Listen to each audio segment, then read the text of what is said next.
Line in YCW go and they get another one. McDonald on the way, on the boundary line. Oh, stop it, Shane McDonald. A free kick. Joe Fisher out of the air, it's a goal. So Bonbeach hit the front. He's out. They go towards half foot. Is an opportunity for Painter. He goes long. He's kicked the goal. He's kicked it.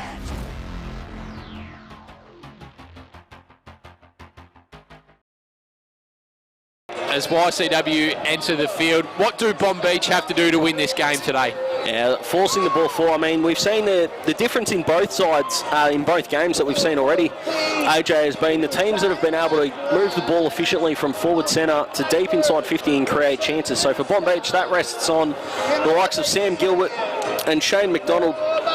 Their ability to get the ball in the forward half and lock the ball in and create good scoring chances are going to get the job done today. So if Bonbeach are going to win the game, it's going to have to be through the creativity of those two guys and, of course, a full performance from all 22 players on the day. Bossy, the YCW have just come over here just to say hello to you. They know you're sitting up here. And none of the other games were coming anywhere near us, Fossey, before you rocked up. So No, they're a powerful club, YCW. They haven't won one for a while, but I'll tell you what, Dylan, they on grand final day, they get to grand final day, they don't lose as a rule, and it's been a while since they've lost a grand final. So I think they won 7 out of 8.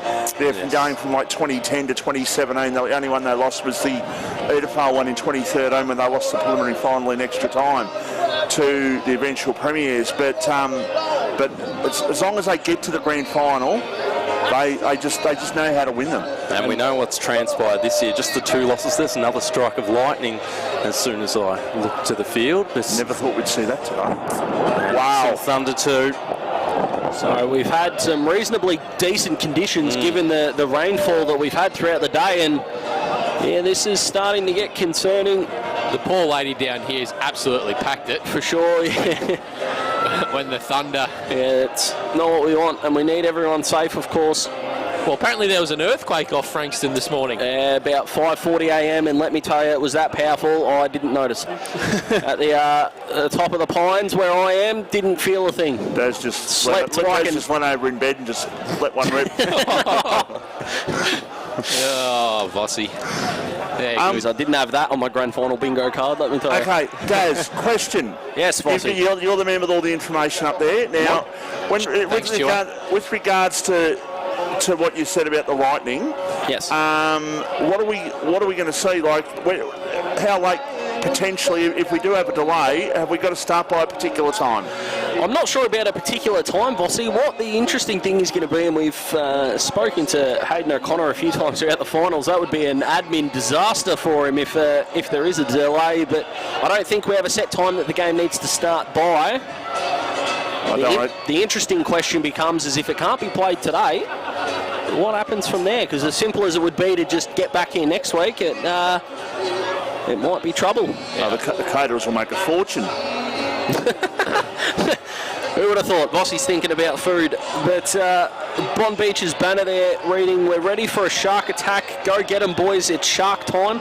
And I would have thought you'd come up with a better rhyme than that all week. So not the start that Bonbeach are looking for as they enter the playing field. See how Casey pulls up out of this warm-up, Bossy. Well, I watched him, Dylan, before, as I said, for a good 6 or 7 minutes, and he did not look good at all. Like, he's walking along, and instead of walking, I'm trying to demonstrate this to Dylan listeners, so if you're watching the stream, you can see it. If you can't, well, bad luck, just take my word for it. He's walking along, but he's actually walking spoil-footed. So, to me, he doesn't look right. And this ground will find you out. David Armitage with heavy strapping as well, of course. Some MCL worries through the week. Another strike of lightning, yes. So during the season, we saw round 18 in Division 2. We saw Langwarrin and Tyabb abandoned before the ball was bounced, and we saw Dane was due to no later than 3. Was it 3 or was it a half? No, they might have come back and then they might have tried again. And if they half an hour after the lightning strike, they had to wait on. Well, if there wasn't another one, but I think it just struck, just before that. to me, Radar not looking at it. it's not looking good, and that lightning just seems to be getting a bit louder, boys. Yeah, well, I'm not sure if lightning makes a whole lot of noise, Vossi. I reckon that might be thunder. Well, that too, Dad. Between you and I. Oh, it's been a long season, Vossi. The good news, if there is I such good deserve news, if there is such good news with lightning, is the fact that it is moving. So same spot usually tells you it might be getting closer, but the three lightning strikes have all moved more and more left, which is a positive. The only thing is this game, of course, doesn't hold the same negligence as Langwarren v Tyab, and the next issue, as you mentioned, is if it is rescheduled, when to? Can't be next week. And if they can't reschedule it, the YCW win the flag because they were on top. It can't be next week because Friday I've got Harrison's second birthday, and then Saturday it's actually his actual birthday, so I think I'd be shot. Yeah, and Sunday I don't know if I'm going to be in fantastic condition to call. Might have a Monday grand final. Reschedule it to tomorrow. I don't think you could do that. You could play it on Thursday. There's not much happening on Thursday. Oh, hang on, no, there is actually. So there is. Vossi's throwing shade. Queen. That's where we're at on grand final day. He's in loose form, Vossi. This could get, if we've got a delay in game, this could get real interesting. Of course, people are going to have to bring their own lunches to the AFL Grand Final next week because there's no pies. He's in ripping form, Vossi. He's at his best. I'm worried if he's peaked early, let's be honest. No, I'm ready. I'm ready to go. Avoiding all this, Daz, from the last game when I mentioned. Yeah, Dylan's caught nothing. I wouldn't bring I wouldn't be reminding us either, by the way. That's fraught with danger. Of course, the Swannies held on in a fantastic win. We've just had another lightning strike, still moving to the left. In all seriousness, though, that game last night, I wouldn't. 15 minutes to go, I would never have thought that was going to end up the way it did last night. Yeah, well, when you look at it in hindsight, that Nathan Kruger shot at goal. Yes, really it was huge. But I'll I'll give some optimism to the Swannies. Since 2015, 15 premiers had the closer prelim final. So the last time a team had a closer grand final and lost, I believe, was 2015 when West Coast defeated North by 25 points. Hawthorn defeated Freo by 27 in that prelim, so not a huge difference there, but something for the Swannies. They'll be battle-hardened for next Saturday afternoon. In 2007, Geelong won a close preliminary final against Collingwood only by 3 or 4 points. It was under a goal, and Port Adelaide beat North Melbourne by truckloads, and look what happened in the grand final. Geelong won by truckloads. It was Hawks fans, Vossi. We saw in 13 and 14 close prelims against Geelong and Port, and did the thing on grand final day. So I say this because I'm not buying into the fact that it's Geelong by how far. It's going to be a ripping game, as we're hoping this one is, that starts on time. Starting to clear up a little bit, boys, coming in from the right-hand side. So we're... See, Daz, I still, and credit to Collingwood, of course, they were expected to win the wooden spoon and they almost made it through to the grand final. I almost enter this week seeing Sydney as favourites. Favourites? That's a big call. That is a huge call, but... Dylan, remember how you said you haven't had anything thrown at you yet today? I think you've just opened yourself up. That game, Daz, last night actually reminded me, I said to someone last night, that actually reminded me of the Hawthorn Port Adelaide finish in 2014. Hawthorn were about 5 goals in front with 7 minutes to go, and almost got overrun. So it reminded me of that game. Yeah, Angus Monfries had a chance late. It didn't go his way. Hodges tackle on Jonas, of course.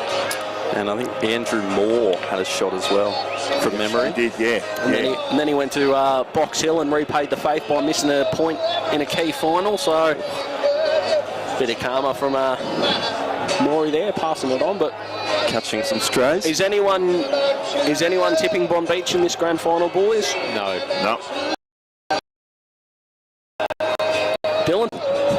Dylan's just nodded, said, yeah, lost.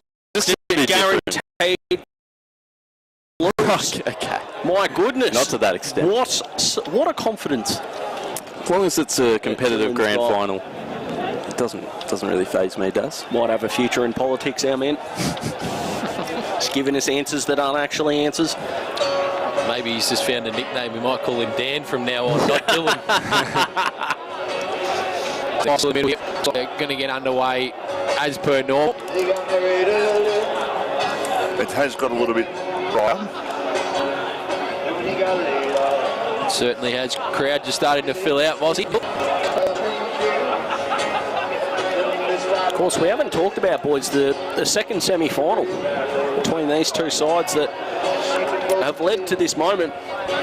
Vossi, you'll remember Joe Fisher kicked a goal with about 40 seconds left. Byron Barry, the veteran, just let the ball go in a tackle. The umpire was blindsided. Christian Champus got a free kick for too high, found Luke Painter from 50, and he went bang and sent them through to the grand final. So Bonbeach, AJ, will have some confidence that they'll be in this game right up in their eyeballs. Yeah, absolutely. They'll go in very confident. However, I think the fact is that when you go in with some underdone players or people carrying injuries into the big day, and we've seen it here at Frankston at Skybus Stadium a number of times, Vossi, that it usually doesn't go to plan. No, well, look at the example last week, the Donkdale Alanis and Cal Dixon last week in particular, carrying injuries into the game. Jackson Tasty today, Bailey Schmidt's been ruled out with injury, so for YCW, yeah, you need everyone to do their part this afternoon, and let's just see how Bonbeach go about this, because we saw Coringal start poorly last week. Bonbeach have got to hit that ground running early, and interesting to see what they do with Sam Gilbert, boys. Now, I'm not sure what they did with him last week in terms of the preliminary final, because I wasn't there. Big-bodied mid, Vossi. But they need him they need to position him right, and they need to get him in the game early. Yeah, they do, and we've noted in the last few weeks that when both the Hewlett boys are in the ruck, they're a far better side. When Gilbert is in the ruck, he doesn't want to compete in that, and he wants to be the fourth midfielder. So let him be the mid that he wants to be, and let Owen and Liam Hewlett do the ruck work against Barrett today. Obviously, news that Bailey Schmidt not playing. It's a broken foot, I think it is. So and the umpires have confirmed starting on time as well, which is fantastic. Yeah, not sure what we're all worried about. Beautiful sunshine here at Frankston. Yeah, it's only thunder and lightning. We're all good. In the distance, blue skies. Yeah, a couple of bits of blue. It's definitely cleared up in the last 10 minutes. And we've been spoiled, AJ, with two fantastic games leading in that were at half-time of both games, well and truly on. YCW put the foot down in the reserves, and Mount Eliza did in the third quarter of their game as well and hung on. So, absolutely. What do we make of the crowd, boys? The premiership quarter is key. Love the crowd today, Vossi. They've been loud. It's not the biggest crowd I've seen here, Vossi, but I'm sure there's still people inside. But we're going to head over to the pre-game function or the national anthem, Vossi. Maybe ceremony. We can get you to get up and sing it. Be better than the bloke that sang last Saturday night, Collingwood and Fremantle. Goes whack again. Vossi's just throwing darts.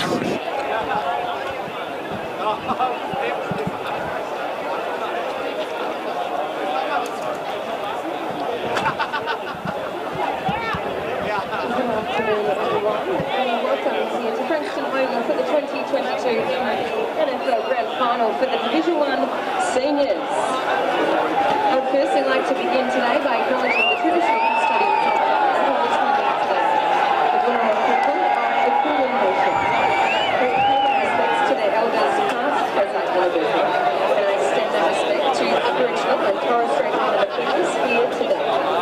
We ask that all patrons please stand if you are able to join the players, officials and umpires for the Australian National Anthem.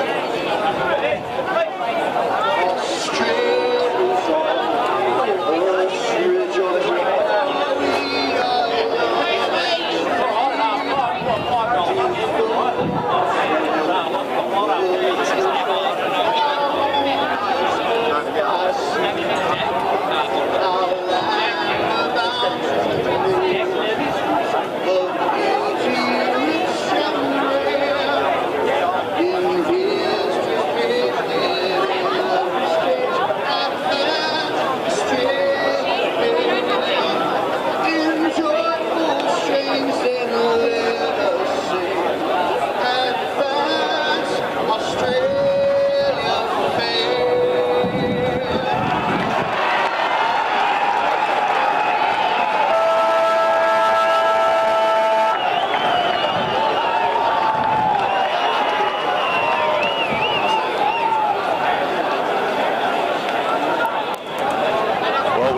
for 3 years, boys, and isn't it music to the ears to actually hear a crowd on grand final day, and we're about to call a grand final. Fantastic to see, isn't it? It brings music to my, and tears to my ears and things like that. Brings tears to your ears, doesn't it? And I just said everything. That's worse than my call about the Lightning before. Well, it's been a long day for AJ, It has. let's be honest. It really has. But what I was trying to say is, Vossi, you remember to get the mics on before you speak, mate. They want to hear you. They want to hear your dulcet tones. I want to hear your drive-bys. You've got more than Tupac at the moment, Vossi. The greatest decision the AFL made was getting Delta Goodrum out singing the national anthem last week. We're going to go down to Pete Susevich on the ground.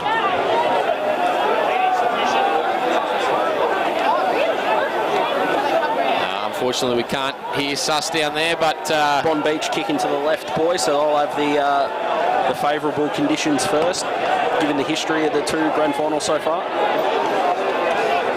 Certainly has. The wind looks like it may have swung around a bit, though, Daz. Look, mate, I can only report on what I know. The flags are certainly pushing down towards the Nepean Highway end.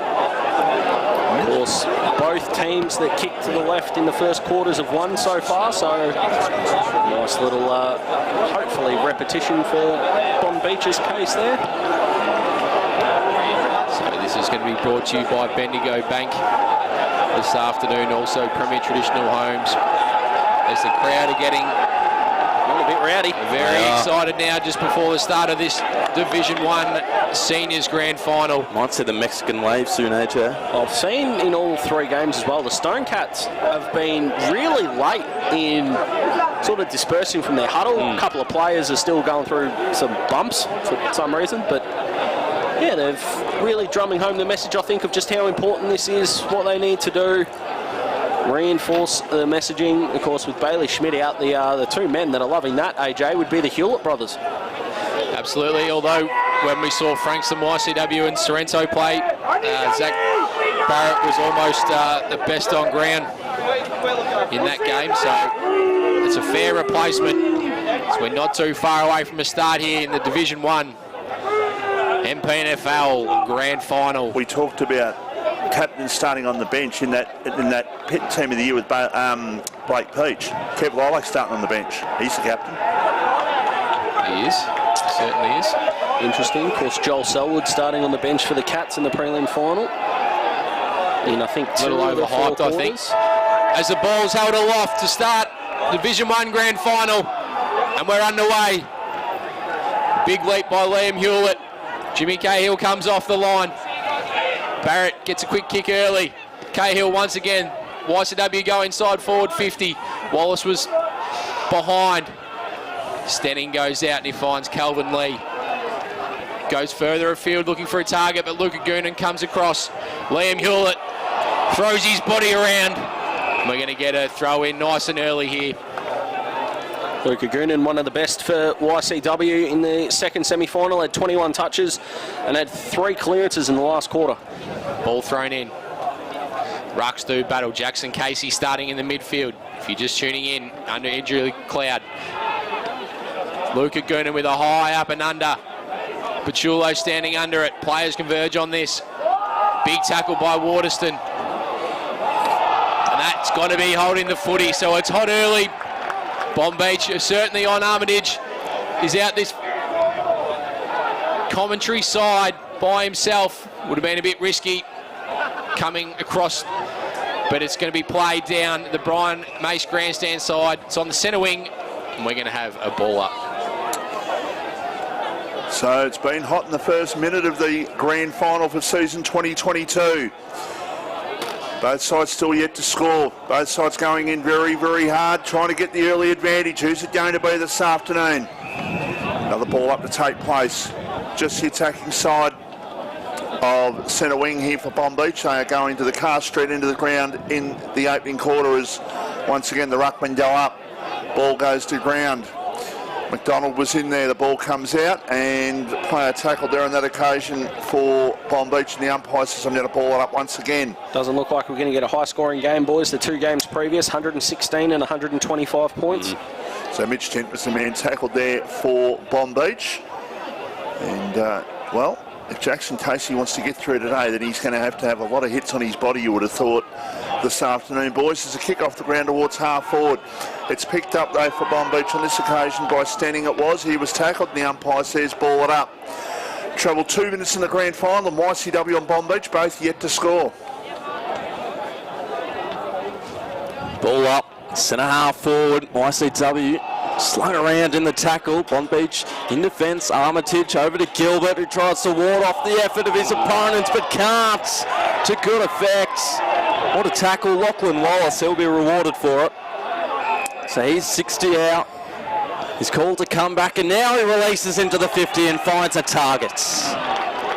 Just kicked it to space, didn't he? I don't blame Sam Gilbert for wanting to create across half back, but the Stonecats' pressure was too much, and then the kick to advantage was fantastic, and this would be a fantastic start for the team that went 16-2 throughout the home and away season. So McLean's gone to Pachulo. Waterston has gone to Troutbeck as well. Well, this would be the ideal start for YCW. Over 3 minutes into this opening quarter. It's been an arm wrestle. Bonbeach yet to really attack up forward, and YCW aren't on the board. Well, they are, but it's a minor score. The first of the day, Sean Corrigan to take it from fullback. 24 touches last week, couple of the best defensive efforts you've ever seen from a defender. Unreal final series, very good year.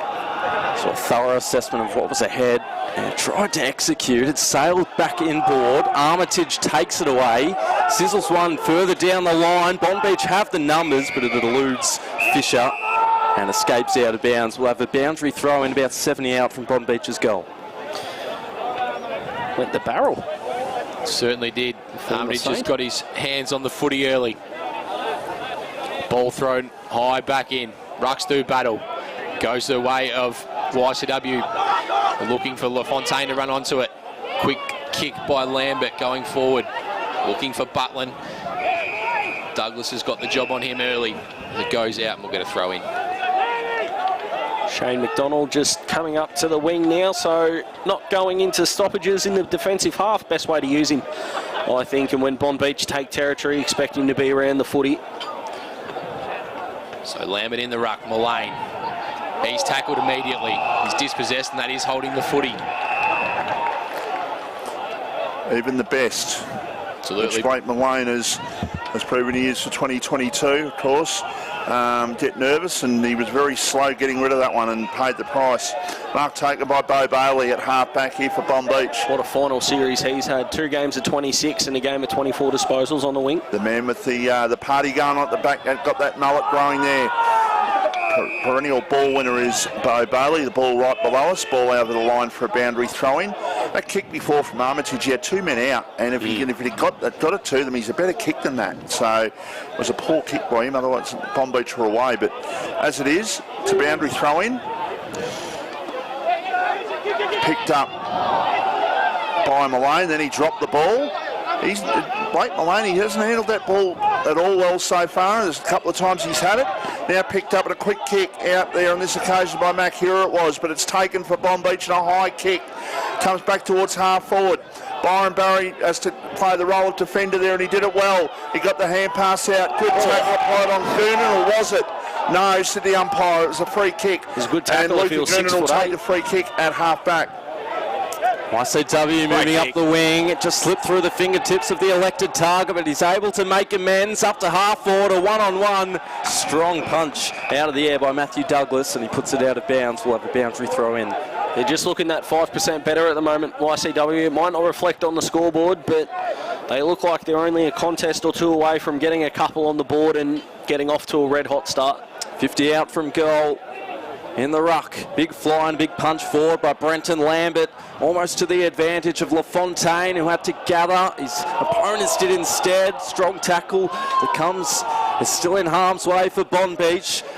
Verma withstands a couple, tosses it up high. It'll be on its way back. Zach Barrett, who's come in for Bailey Schmidt, takes the mark.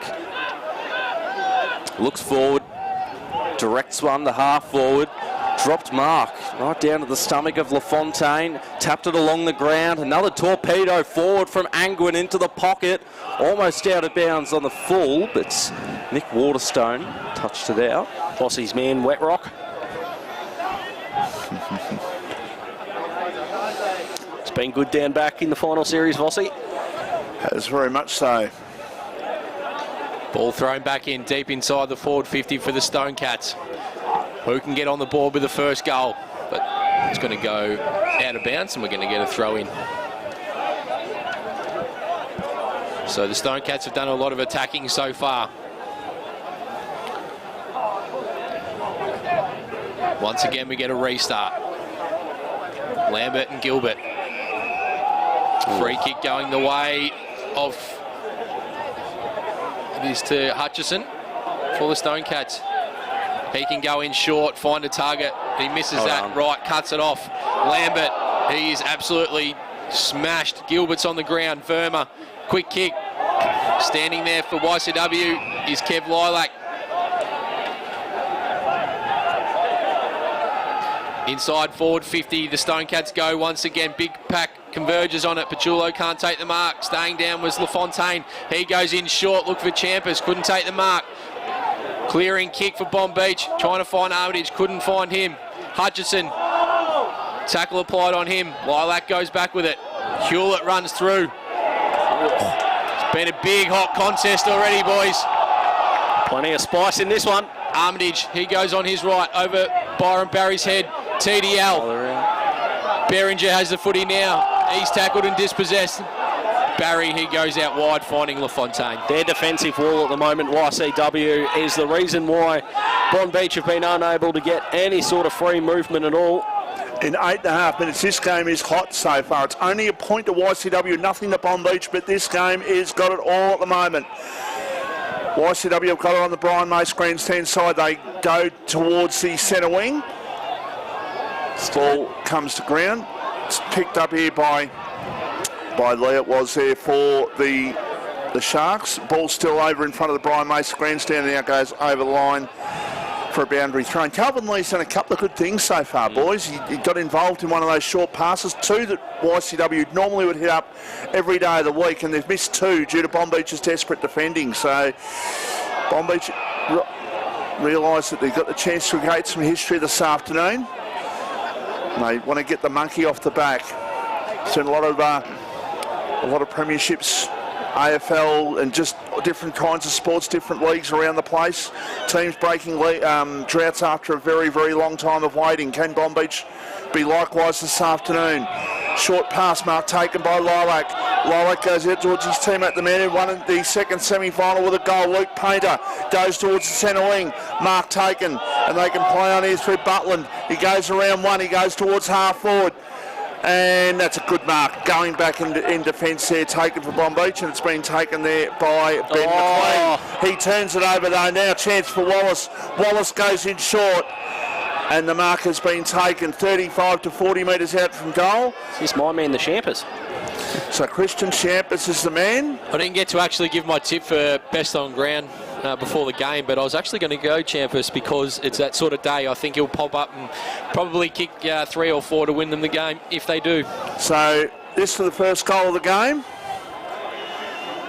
Has the shot. Oh no. That's a poor kick, so AJ's cursed him. Yep, absolutely. 2 behind YCW. Bonbeach yet to score. We've played nearly 10 minutes. I know it might sound silly given the scoreboard, but if I'm Bonbeach coaching staff at the moment, I'm a little bit worried about the fact that they are getting halfway towards their goal with a 1-2 goal lead, according to Peter Susevich, and they have just got no movement at all. Corrigan loads up from full back, down to a nest of players at the wing. Waterstone took the mark. Armitage could have if he didn't. Armitage also sprinting towards this contest up the ground. Another mark taken for Bonbeach. It's Joseph Fisher straight into the man on the mark. Ricochets out to Bailey, who has numbers leaking back. We'll have to be careful here. Big bump laid. And out of bounds we go. It was well done by Dylan Robertson just there. He didn't take off. He was behind the mark, but he just teased Fisher a little. Fisher took the bait, wanting to drive the ball in long, and he was able to lay the smother. A win for the long sleeve crew today, AJ. All thrown back in. Centre wing. Still 2 behind YCW. Bonbeach yet to score. Bumped off it and falls out of bounds again. It was funny to see Bo Bailey trying to bump Kev Lilac, and he didn't move a centimetre. Probably out of his weight class there, I think, Bo, but love the passion. High octane start, bit of peace for the moments. Gaining access, Goonan released the hand pass, but it was turned over and slamming it forward. Owen Hewlett. Nice strong aerial presence in defence. Brenton Credlin, who has plenty of outlets to choose from, and Armitage had his say, knocked it back in Lee's path. Hewlett, Armitage the target, pulled his man off of it, driven into the grounds is Luca Goonan. 3 Sharks all over him, another ball upcoming. Tell you what, Dylan, if he's got something wrong with his knee, and I'd say Armitage's got a bit of strapping around his knee. If he's got something wrong with it, he tested it out there, and that was great courage getting back with the flight of the ball. Hewlett threading it through. Here's Jackson Casey, and he's driven into the ground as well. You know what they say, Vossi, you don't get injuries if you're in front on the siren on grand final day. Or you can in the aftermath, that's for sure. Can't you what? Goonan again with another clearance, but it's cut off by Waterstone, who's already taken a couple of marks today. Drops one short, and the switch might be on here if they recognise it. It's Corrigan. He skips a couple of steps in the instruction book out to the wing. Lee could have been next in the chain. Instead, it's Dylan Robertson, who's able to intervene, take the intercept mark, lofted inside 50, 1 target. Strong fist from the side, it was Waterstone, allowed Verma to take the footy away. Hewlett to the outer side, Casey tucked up against the boundary line, sliding on through and then taken down to ground level, out of bounds. Tyson Murray will have a boundary throw in at centre wing, 13.5 minutes into the granny. Free kick going the way of the Stone Cats, being plucked out there by the umpire, going inside forward 50. Ball goes to the back to Champas. Can he get the first goal? No, he can't. It's gone through for a behind. Had a couple of chances. Could have hand passed to Jimmy Cahill there. Yeah. BJ Credlin looks like the Karate Kid today with his white headband. Bit of Luke Shuey 2015 about that. Could have given the hand, should have given the hand off. But they're peppering at the moment. YCW dominance not shown on the scoreboard. So the rain is just starting to fall. See the brollies going up. It's coming down nice and heavy. It's pretty dry in here, I reckon. Ball comes to the ground. Lilac. He's going to give away a free kick for too high on Bo Bailey. So as Daz mentioned, he's had a fantastic final series, Bo Bailey. He drives the ball up looking for Fisher. Coming over the top was Beringer. Angwin, LaFontaine. He tries to go to Wallace, who's cut off by Gilbert. He goes in the centre square, but it's cut off by Gregory. He goes wider to Cahill. He can get it and go, and he does. Goes up looking for Pachulo, but Waterstone is going to give away the free kick. Don't reckon there was much in that, boys. Yeah, we've seen a few of those. We've seen a few of those in the earlier games that not being paid. So Robertson has the footy now, although he's dispossessed by Douglas. Handball over the top to Mullane. Can he get the ball rolling for the Stone Cats? But it goes out of bounds, and we'll get a throw in deep inside the forward 50. 3 behinds YCW. Bonbeach yet to score, been going 15 minutes.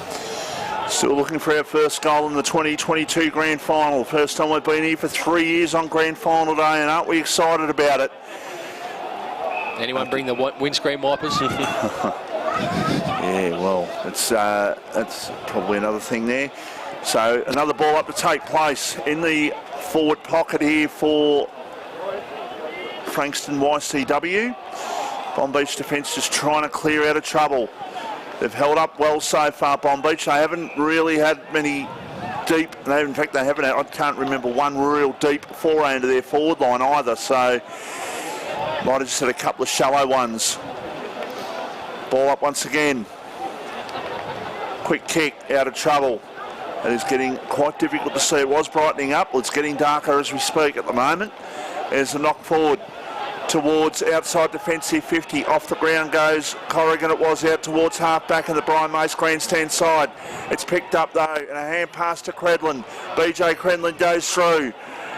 And now the ball goes with a kick by Lilac. It was towards half forward, and the mark has been taken by Jimmy Cahill, who will go back from 45 metres. Wet ball. This will be interesting to see if he can make the distance here, boys. when Jimmy Cahill comes off the ground next, Vossi, just have a look at his appearance. If it's not Mitch Marsh II, I don't know who is. Wow. A few lookalikes getting around at the moment. BJ Credlin's trying to channel his inner Bruce Dool, I think, with that headband out there. Byron Barry's going to Danny Southern.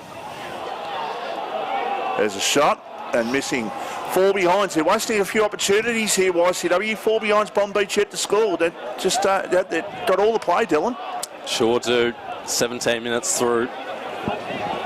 Cahill, who probably could have had the goal before, just misses to the left there.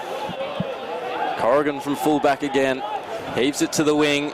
Numbers probably with Bonbeach, but out the back there was one waiting for YCW. And he turns around, whips onto the right, puts his back to half forward. That is a strong contested mark, especially in the wet.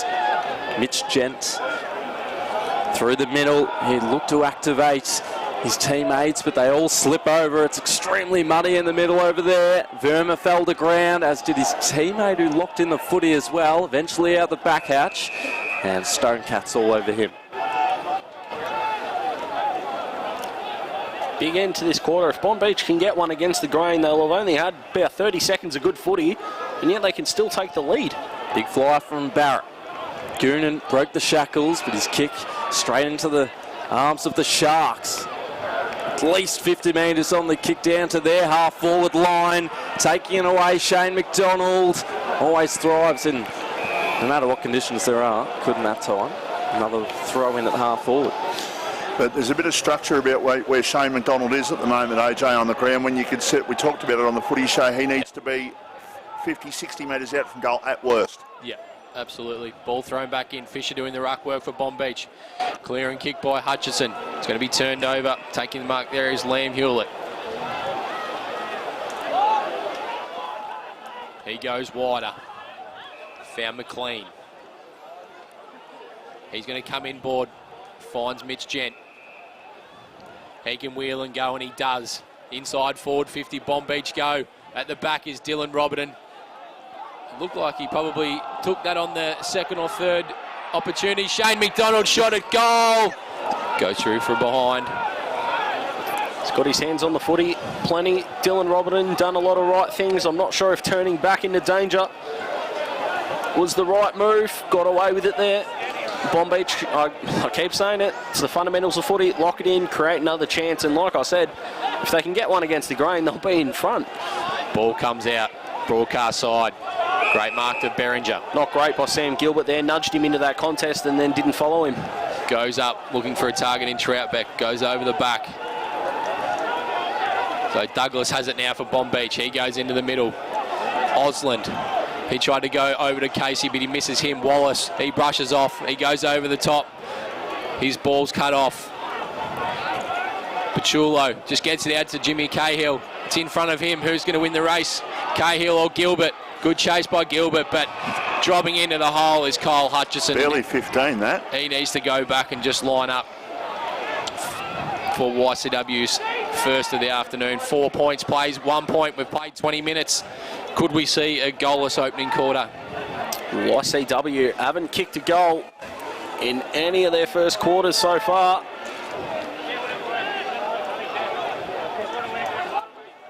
That being today, Daz? Yes, Fossey. Yep, okay. Yep. And they've gone with and against the wind. So the veteran Ian Hutchison has the shot. It doesn't quite make the distance. They're still looking for their first goal, and Bonbeach just holding the ball up in the goal square. Four behinds plays one behind. It's YCW by 3 points. We're near on quarter time in the grand final. Probably, maybe still another 3 or 4 minutes to play, but as a kick off the ground, but it's been marked here for YCW. They're 40 metres out from their goal, and the man to have the shot will be Bailey Anglin. And this to get the crowd involved, because we're still looking for the first goal of the game. Can Bailey Anglin put it through to the Nepean Highway or beach end of the ground in the opening quarter?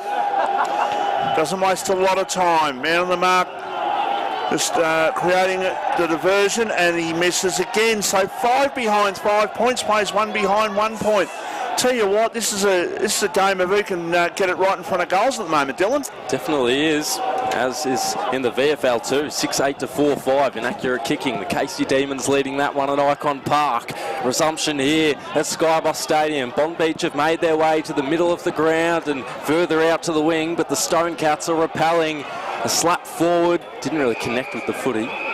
Out of bounds we go again. I'm not a believer in the term deserve when it comes to grand final day, but YCW are going to be ruining their chances for certain. There's not going to be long left in this first quarter, and there's no point both teams getting negative. Someone's got to try and risk conceding a goal to try and kick one. High throw in. Either ruckman got the tap, but Gent found a slither of space. It was enough for him to eject the kick further down the line. And Fisher had 2 to contend with, did enough to put it out of bounds again. Or, of course, knowing our luck that we'll get the siren will go as a mark gets taken inside someone's forward 50. 22.5 minutes through this first quarter. Should be a shorter one, although 2 minutes left. Could be a couple of minutes left. There it is. Hewitt down to ground, entering the scene, Gilbert. And he's tucked away with a couple of Stone Cats in the stoppage. The ball up to follow on the wing. Hewlett flies from the side. Lilac laying some pressure. Another stoppage. Jackson Casey looks like he's going all right so far, Vossi. Well, maybe the jab that he would have had, AJ, maybe hadn't taken effect early, but maybe it has now. Possibly. Stone Cats advancing, slowly tumbling across the wing. LaFontaine. High hand pass, but it works in the end. And now they can seed it up to their 50. Just dropped down to ground. It was almost for Lockie Wallace. But now their teammates have a chance. Stepping past one and snapping towards goal. And on the last line of defence, they push it through again. So technically they've kicked a goal. It's 6 behinds to 1 behind. 23.5 minutes into this opening quarter at Skybus Stadium. I just watched Brenton Lambert there. He just shook his head on the bench here as if to say, well, we're dominating this game. How are we not 5 goals in front early? I don't blame him. Absolutely. Ball comes to the back. Quick kick off the ground. That was by Murray. Trent Dennis-Lane comes out to meet the footy, but he leaves it behind. Hura over to Roberton. He goes up looking for a target. Cut off by Corrigan. He's escorted out and will get a throw in. It's the closest 4-goal differential feeling, isn't it? That's probably what the Stone Cats should be at the moment. But I'm going to give Bonbeach's defence a little bit of credit. A couple of the behinds have been because they've been rushed or hurrying up the player. And Dylan Robertson's about to get a free kick here. No, he's not, sorry. Zach Luca Goonan will take that. He will. So Goonan goes in short and the mark has been taken. 45 metres out from goal directly in front here for the Stone Cats. Looking for their first goal. Bonbeach's defence looking after me there by leaving about a 10-metre hole inside their defensive 50. Is that Blake Malone? Or is that? It is Blake Malone with the ball. So he will go back and try and put the first goal in the 2022 grand final on the board. Way the quarter's gone, he's going to hit the post. Walks to centre half forward. He has the shot, and that's not going to make the distance. So at quarter time in the grand final, siren's definitely gone. Yeah, the siren definitely went. So I don't know what the players are doing there. They would have heard that. There's not 100,000 people here. So the siren's definitely gone. So at quarter time, boys, 6 behinds Frankston YCW. Plays Bonbeach, 1 behind. That quarter went just under 25 minutes. And that is on the Premier Traditional Homes scoreboard. It's been an interesting first quarter with no goals scored by either side. Conditions a bit tricky.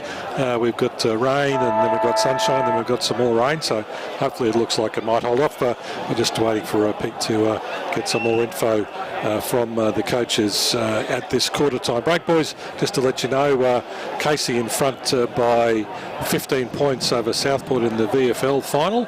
Earlier on today in the AFL, in the AFLW, I should say, the women's games on this afternoon, and Adelaide defeated Collingwood 21-16. Richmond women's lead Essendon women's 18-9 at the moment, and the score here at Skybus, a low-scoring affair in the first quarter with 6 behinds to 1 behind. YCW in front, and we're just waiting for Pete to get some info, boys. So he'll be with us in just a tick. Speaking of bad kicking, of course, the Pies in that AFLW game had 3 shots on goal in the last 6 minutes to win it and couldn't get it done. So inaccuracy is costing teams everywhere, AJ. Certainly is, as Frankston YCW leave their huddle. Suss will be catching up with Paul Goonan for a quick chat. They'll be upbeat. They've had 6 scoring shots, although they've all been behinds, but they've peppered the scoreboard in that first quarter, and to be honest, probably should be a fair way in front, boys, in my opinion. Yeah, all the ascendancy in the clearances and stoppages, so you'd think so. Only had the 4 inside 50s in that quarter, did Bonbeach, and they only really looked threatening on a couple of occasions. YCW at the moment would be looking at everywhere but the scoreboard and thinking we're well on top. No. Down to Peter Susovic on the boundary.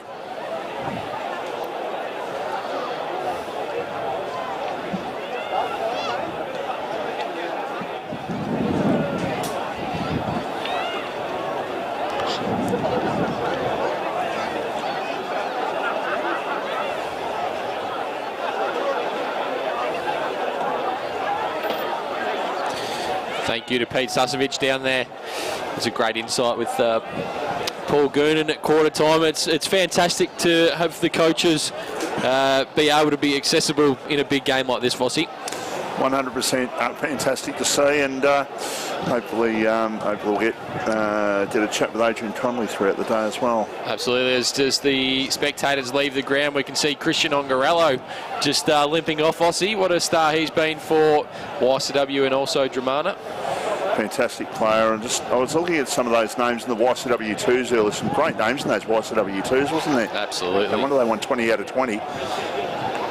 So the players are just getting into position. A lot of their clearance wins have been courtesy of Luca Goonan as well. Yeah. AJ's been a star of the first quarter. Had some key clearances in that second semi-final as well. Absolutely, and we spoke about missing Bailey Schmidt, but to be honest, Zach Barrett hasn't shown anything less than what Schmidt would have provided in there. He's been fantastic and around the ground, Daz. And he's kind of gone to the old 1970s ruckman who were just playing a kick behind the ball and creating a contest. A few ruckmen back in the day, Graham Teasdale, Len Thompson, these guys won Brownlow's doing it, so it's a pretty good tactic to use, and he's done it very well, and the ruck battle's been an interesting one to watch. Absolutely. So, as we mentioned, YCW 6 behinds, playing Bonbeach 1 behind. We're about to start the second quarter here at Skybus Stadium for the Division 1 MPNFL Grand Final. Just waiting for the young fella on the ground to get off. He wants to keep kicking the footy. I don't blame his old man. Unfortunately, there's the ground's booked for something else at this current point. Not sure what. So, umpire Duell getting into position. He holds the ball aloft. And we're underway. Gilbert into the ruck now for Bonbeach. And we haven't gained any metres. Surely not. Surely not a stoppage. My goodness. So Barrett and Gilbert. Barrett wins this down. Immediately tackled by Douglas was Butlin. And once again, we'll get another stoppage.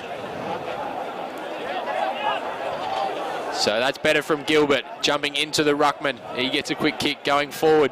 Standing under it is Hewlett. Can't take the mark. Ball comes to ground. Handball out. Hutchison goes over the top. Barrett trying to run onto it. Gilbert affects him there. Butlin lays a big tackle. Pressure certainly hasn't dropped from the first quarter. Quick kick going the way of Bonbeach, but standing there was Kev Lilac, who's bit off a bit more than he could chew. They may get away with it through Diaz. Calvin Lee, his head over it for Bonbeach. Diaz tries to break through. The umpire's going to call for it. Been a good start by Sam Gilbert. Did a couple of things in that first quarter I can't say I was a huge fan of, but 3 or 4 desperate efforts. Great start by him. So Barrett with the hit out. Diaz tries to pick it up. Calvin Lee with a handball over to Armitage. Sullivan, he goes with a quick kick, looking for Liam Hewlett, goes over his head. He's opposed to Henry Berringer. He's going to retreat and go back to Bo Bailey, marking on the 50-metre mark. We like this kid, but he can't kick this far, unfortunately. So where's he going to go? He's going to go into the pocket with a dangerous kick. Berringer couldn't take the mark. Ball comes to ground. Hutchison dives on it. Has to be ball. It is going to be holding the footy. And Bonbeach will be able to line up for goal. Straight in front. Can they break the shackles and get the first on the board in the second quarter? Well, 30 metres out directly in front, you'd like to think that, that they would put this through. Moz. He hasn't mozzed it, surely. All right. Say it ain't so, Vossi. Jack Sullivan's going to kick this goal, boys. He's 30 metres out. He'll go back and he'll put it through for a point. Oh, no. He's mozzed him. Oh, the curses are alive and well on grand final day.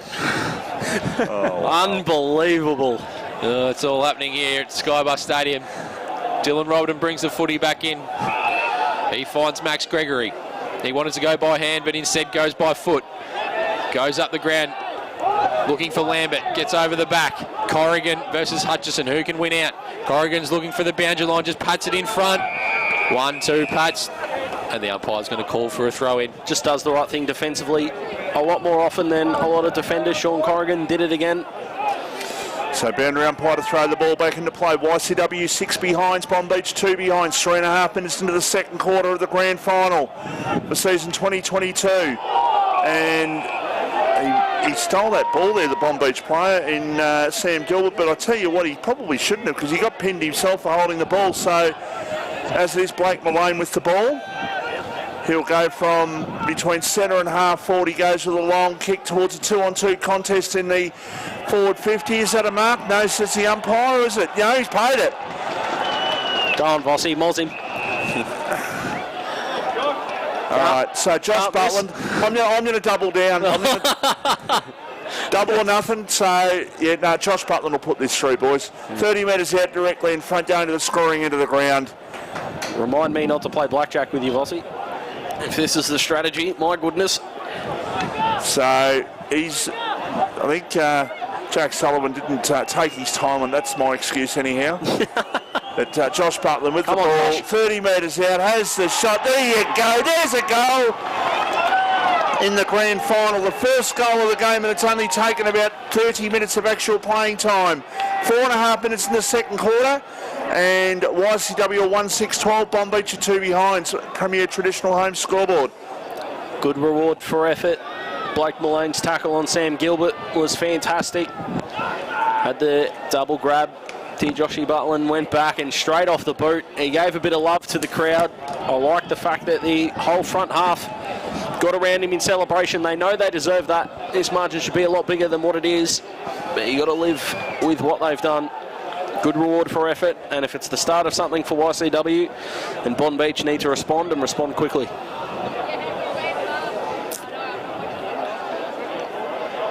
So we just return the footy back to the umpire.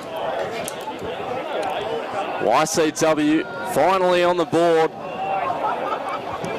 They struggled all in that first quarter, but Josh Butland with his first, and they might just have another attack brewing here. Taken high, Verma. Oh, David Armitage didn't like know about it. Oh, it's on. Everyone just screaming to get up. Play resumes, and out to the wing here. A 2-on-2. Robertson at ground level, and he takes Lehigh. Oh, there's some feeling in this one. Calvin Lee knew better than to be caught up in the contest at the scuffle. Mightn't be the most stats-filled player, but of the finals we've seen, he does a lot of the right things. And now it's operation into the 50 for Bonbeach, and that's a moz in it of itself, I think. You ever had hair like Calvin Lee, Dylan? No, I haven't, Vossi, unfortunately. Out to the wing, 2-on-2. Big punch comes from the back. Yeah, might have Vossied him there. They didn't even make it into the 50, Daz. You're right. Yeah, spot on, mate. That's just the way it goes. But Vossie's only asking you that question to show off that he did back in the day, so... He did. Oh, for a time, Daz, for a time. That'd be a fair amount of hair to fit that head, that's for sure. Bit of Bohemian Rhapsody out of the mouth too. But it's Bonbeach in the contest. Turnover of the hand pass, and Robertson's open on the outer side. He can unlock a few suggestions. Oh, he's gone the barrel. He goes the spiral, long and strong. Almost a mark. Corrigan rushing it out. He kicked that like he was just kicking a toy footy at home down the hallway. It just looked so relaxed and just kept going and going, but he's probably been one of the best on the park at the moment, Dylan Robertson. He's just gotten himself into the right spot a lot of the time. Lost skill in AFL football, that Daz. Could have sized them up, but decided to take on the barrel. And now the contest opens up. Casey the hand pass. Long clearing kick out of defence, depth on it. Hewlett, front position, smacked away at the back by Berenger. We'll have a boundary throw in about 70 out. Fair sized lad, Berenger, Vossi. Yeah, he would be, I'm assuming it's a son of the great Mark, I'm assuming. Certainly a relation, that's for sure. Yeah, no, we're getting a nod to say yes, it is. Ball thrown back in. Gilbert deposits it over to Casey, who slams it on the boot and indiscriminately finds the boundary line again. So 1-6-12 to 2 behinds, Bonbeach. Is it crazy to say that if YCW kick the next one, Bonbeach need to go into panic mode? Potentially. They just don't look like scoring at the moment. Lee butters up, Gilbert loitering, and now he has some space. Able to discharge the footy down the line. Hewlett plays on, Casey on the overlap. Armitage in trouble, hampered. Ricochets straight back into YCW's hands. Another spiral sent forward. The torpedoes are coming out in all effects, and great hands. It's YCW's turn. A looping hand pass. Space has opened up every angle. Paturo open. Oh no! Wow. Oh no! It's all unravelled in front of their eyes. They just had 3 of the best hand passes you'll ever see. And then we've got that. Bonbeach expedite movement from full back, but no. Bonbeach at their mercy then, and they set that up so well. Troutbeck just slipping over in the square there. Hurt them. Pachulo probably should have just had a shot on goal, especially in these conditions. Ball thrown in. That man doing the rut work. Gilbert comes over the top of him. Right. Tackled, and we're going to get a stoppage. When we say goals are a premium, let me tell you, goals are a premium. We're not getting them even from the goal square. So Mullane, he extracts it from the contest. He wants to go on his left, and he does.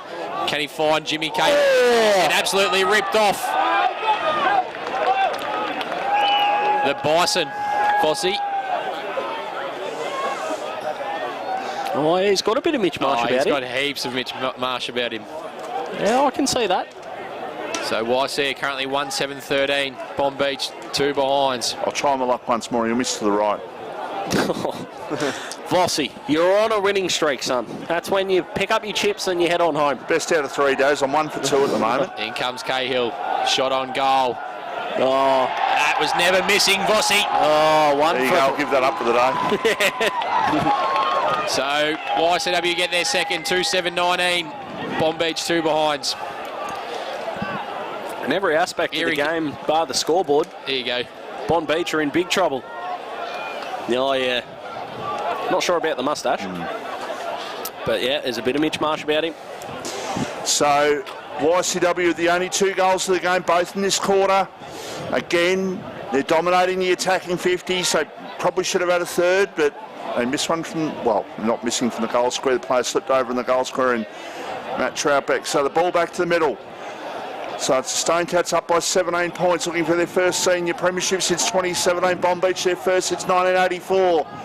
So 2017 doesn't seem a long time ago, but 1984 does. I was 9 years old. Work out your mathematics from there, listeners and viewers. Ball out towards centre wing.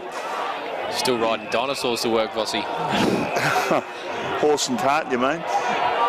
There's a kick by Painter towards half forward. The umpire's actually given a free kick. It's going to go back on just the defensive side of centre wing, and Bonbeach will take it. I need to get something happening here. The Sharks, they just haven't been able to hit the scoreboard so far, and they're just, you can tell they're starting to get a bit anxious about it when they haven't hit the scoreboard as yet in this game. Ball inside attacking 50. The ball will come out towards centre half back. It's going to be picked up there by Ziampas. It was, gets a hand pass over, but it's taken here for Bonbeach, and a quick kick towards half forward, and seeing the ball over there was Hewlett of the Liam variety over the line for a boundary throw-in. So the Stone Cats are 2-7-19. Bonbeach are 2 behind, 2 points. We had some lightning, we had some thunder earlier, we had some rain, but it seems to have dried off, thank God. Ball to the outer side now. In favour of YCW, a holding free kick, actually against Batulo. And Bonbeach is... Can we go with another lookalike? McLean. Matt Spanger. Casey found some space. Centre wing. Great man, Matt Spanger, premiership player. Not a lot to select from for Jackson Casey. Looked a little awkward as he released the kick. Up to centre half forward. Through hands and overheads, and a scrambled ball. Still heading towards full forward. Murray was the one who kicked it. YCW had the numbers, protection from every angle over the head of LaFontaine and How out much of bounds. did that hurt him, you reckon, boys, that kick, Jackson Casey? It's a good question. Yeah, I think it would have affected him a little bit, Vossi, and we saw with Ziampas in the first quarter, balls that are dribbling are just not turning, they're just skidding straight on, so kicking a dribble goal is going to be borderline impossible. Sounds like Vossi's bowling.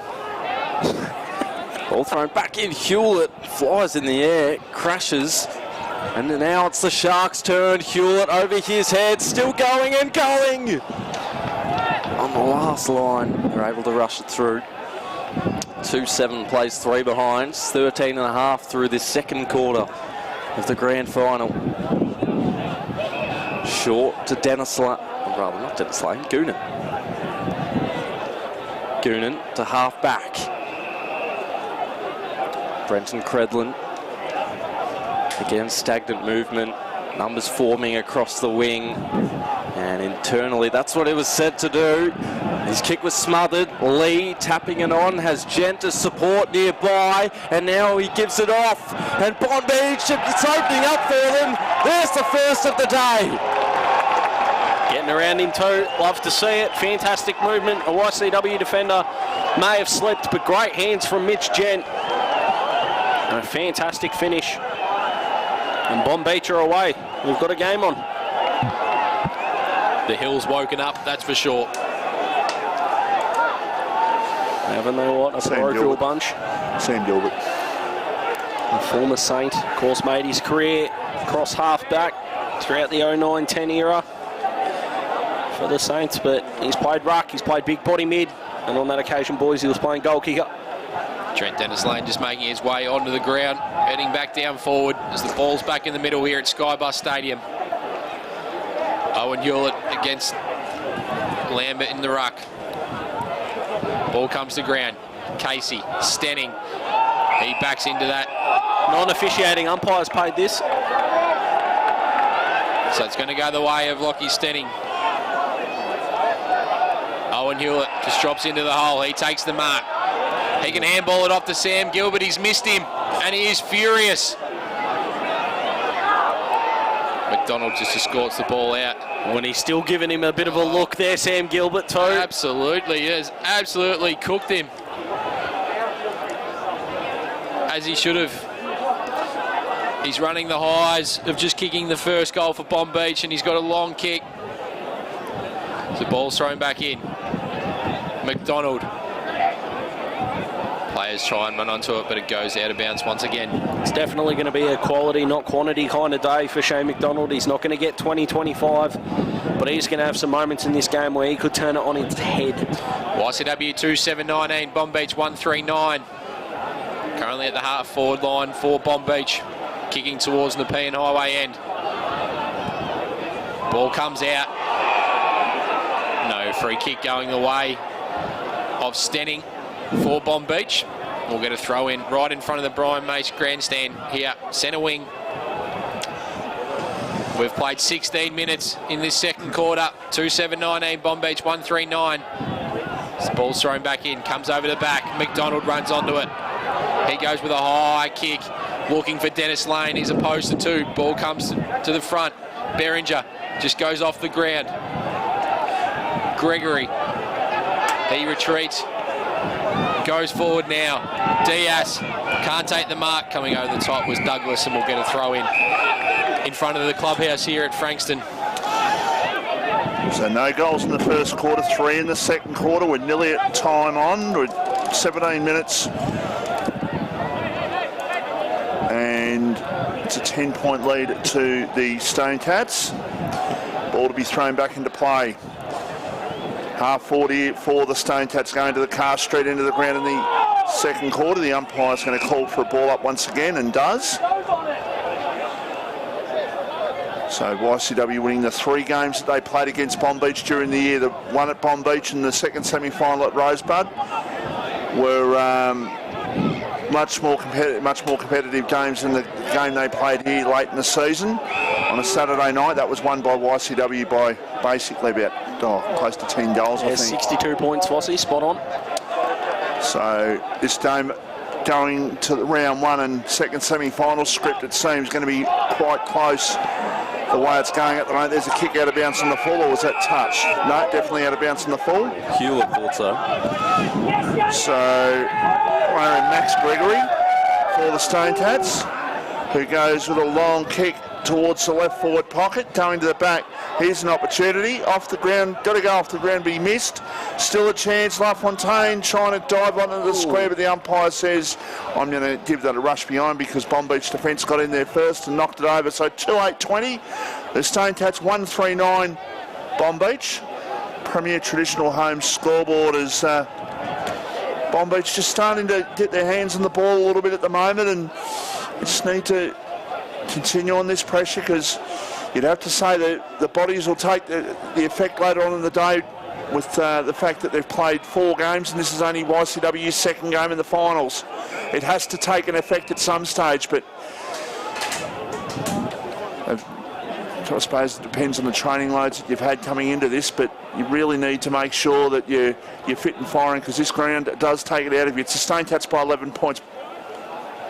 Throwing it half forward, McLean able to vent it out in the direction of Verma. Another boundary throw in to follow. It's going to be a big period here to finish off the quarter. Like we say, goals all important, of course, but YCW get one, and that's, you're asking Bonbeach to triple their score to even sort of get in front, let alone put a winning score on the board. So it's going to be a big period. Mullane nearly collecting another possession. And another dispute to follow. Centre wing, like Mullane, averaging 25.5 disposals this year, 8.3 contested. League best and fairest winner this year. Season high 37 disposals against the Bombers in round 3. Where he also had 15 clearances, and Bonbeach will have a free kick here. Out on the full. Mullane on the mark. Leads being offered. Instead, he puts it to a one-on-one, and eventually the numbers multiply, but YCW win the contest, put it back the other direction, and they can't quite mark Stenning or LaFontaine. Another boundary throw in.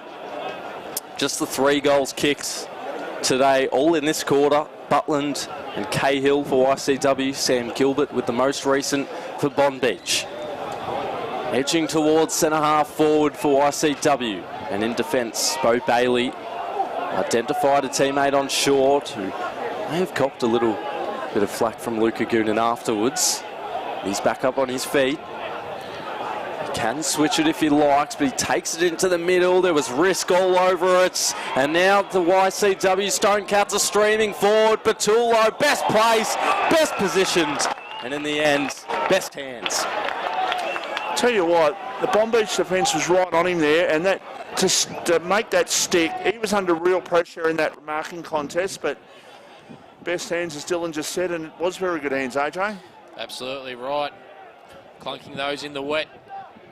It's few and far between today. Yeah, it wasn't the sexiest grab, but It's probably the most important so far, and if he goes back and kicks this, that's a dagger near halftime. 7th in goals this season with 2.4 per game. Has kicked 5 goals 4 separate times this season against Bonbeach, Pines and Bonbeach. Alarming signs for the Sharks today because Josh Patullo is on the board for the first time. Yep, that panic button right about now for the Sharks is being well and truly pushed. It's not the biggest of leads in terms of pure numerics, but in the context of the game, the conditions, the momentum, it is absolutely huge. 11 scoring shots to 4 at the moment, and that's been the reflection of the day, AJ, more than the 17-point lead. Absolutely, as Liam Hewlett's gone into the ruck, Shane McDonald's come up to the wing. So they get some drive going from there. Barrett against Hewlett. Ball comes out. Gregory's been fantastic off half-back. Mullane over to Hutchison. He's tackled, but he gets his quick kick going forward. Luca Goonan tries to run onto it for YCW. Trapek. That's great work by Luca Goonan. Mullane. He spins out of one. He goes in finding Diaz. He's told us not far enough. He's dumped downfield. Oh, Robertson takes the mark. But it doesn't matter. Dylan Robertson will go back from the top of the goal square and should, I say should, put YCW's 4th on the board. Already marked it in, AJ. Anyone going the early crow? Already marked it in. Early crow on the game. It should be a goal. No, I'm talking about the result, Vossi. Not yet, no. Definitely not. 4-8-32, Frankston YCW, Bonbeach 139. And the margin is 23 points here in the grand final. Daz, what have you made of Shane McDonald's game so far? Yeah, he's had a couple of moments. He fumbled early in the first quarter and probably struggled to end the game. I wonder if it's time. Yeah, I think he's working his way to the wing. I wonder if you just get him in at the contest, get him a few touches, and then after half-time, get him coming off the half-forward flank and making an impact. He's definitely one that can lift. He's not alone. No, he's certainly not. And that number could probably be double digits, AJ. Absolutely. So they need a lift from their leaders. Bonbeach here. When's the time, do you think, though, that Adrian Connell will be thinking, well, we've got to get Shane McDonald down in the forward line, but I guess you've got to get the ball down there, get him into the forward line and actually open it up for him like they did last week. I think he's dangerous across half forward, so I don't think he has to be deep. As the ball's going to be thrown up once again in the middle. Liam Hewlett wins this. Diaz is tackled. But if you're the YCW defence, you want help down there, and it's going to scare the opposition if they can get enough ball down there, if he's the one down there. Problem is, Vossi, the lead might be too much. It might not make a difference pretty soon. Exactly right. Casey, he goes with a high up and under. Dylan Robertson, not awarded the mark. I'm calling it. He's been best on ground in this first half. Yeah, he's been pretty good, along with Gregory. Mullane as well. Free kick going against Dylan Robertson. Bo Bailey's going to take the advantage. He goes long looking for Fisher, but standing there is Barrett. Disadvantage in the end. Free kick going the way of Henry Berenger. He's going to go in and finds Luca Goonan, who can't take the mark. Tackled by McDonald. Umpire is looking to pay a free kick here going the way of Bonbeach. Goodness. Going the way of Tyson Murray. Inside forward 50 he goes. Who can stand up and take a mark? Ball comes to ground. Clearing kick, so it's going to be a foot race here. It's 1 versus 3 at the moment. Butland wins out. The Champus, he gets his head taken off. Bit of a professional free kick by Corrigan just to slow it down. Yeah, spot on, and Champers could be one of the best on the park. Didn't convert his couple of chances. A lot of unrewarded running today. Inside forward 50 they go once again. Goes over the back. Mark not paid. Touch beforehand, I think. Crowd getting rowdy as well, which we like. So if they could sneak one here, the Stone Cats, it's already an impressive margin of 23 points. And in a low-scoring game, it's a pretty big lead at the moment. Still a half of football to go. Kaya Diaz has had an interesting second quarter, good second quarter. In fact, the kick goes towards the forward pocket, goes over for a boundary throw-in. So, yeah, it's going to be it's going to be hard for the Sharks to come back here. They're behind on the scoreboard. They've played the extra week. They don't seem to have the injection of confidence going through the bodies at the moment. They're just going through the motions to say, well, how are we going to get back into this game? Well, they need the coach to talk to them at half-time and trying to work out a plan to try and get their better players all over that ball. Kick out towards half-back. Now it's kicked off the ground and over the line. And the weather doesn't look like holding up there. It's a long way back when you've got 3 blokes who have come in underdone as well. Yeah, spot on, AJ. I was going to bring that up. Took the words out of my mouth. This is set up beautifully for YCW to go 2-1 at the moment. Boundary umpire throws the ball back into play. Gilbert was tackled by Lambert. Good tackle it was. And that could have been... Yeah, there was a bit of a fend off there, Vossi. Yeah, I thought there might have been a holding the ball decision there. It could have just as easily been. The umpire said no. So 60 metres out from the goal that the Bonbeach side are defending in this second quarter, which is a cast straight into the ground. They need to hold out here. Corrigan tackled. Good tackle applied. 2 minutes to go in the quarter. Stone Cats up by 23 points, and this game is in danger of slipping away if Bonbeach aren't careful there, Dylan. Sure is. Gent licking it up by hand. Kick smothered by Lee. The lane experiencing plenty of longitude in the tackle, and now his teammate lays another one. Just can't escape the Sharks. Religious or non-religious, they're praying for the siren right now, the Sharks. Gilbert in the ruck this time for the Sharks, just looking to light some sort of fuse. Little chip dainty kick out of the ruck by YCW, won't work. Ricochets back into the centre. McDonald crashes through, and as soon as he crashed through, it's brought right back down to ground level. Another ball up, 4-8 plays 1-3. All the goals kicked this quarter, too early for YCW. Gilbert replied, YCW with the last 2 as well. A 2-on-2, all stalking the footy. Well collected in defence. Corrigan sails a high one up the wing. Fell back down to YCW's hands and may go to half forward again. Pachulo from the side. Another throw in. Seems to be all YCW, no matter where the ball falls, all in their hands. Guys, I know Armitage is injured, but he's clearly a better midfielder than he is half forward. So they've got to roll a dice and get him around the footy. And a whistle downfield. Or against. It's against. So it'll be it's going to the Stone YCW's. Cats. There's been a mistake.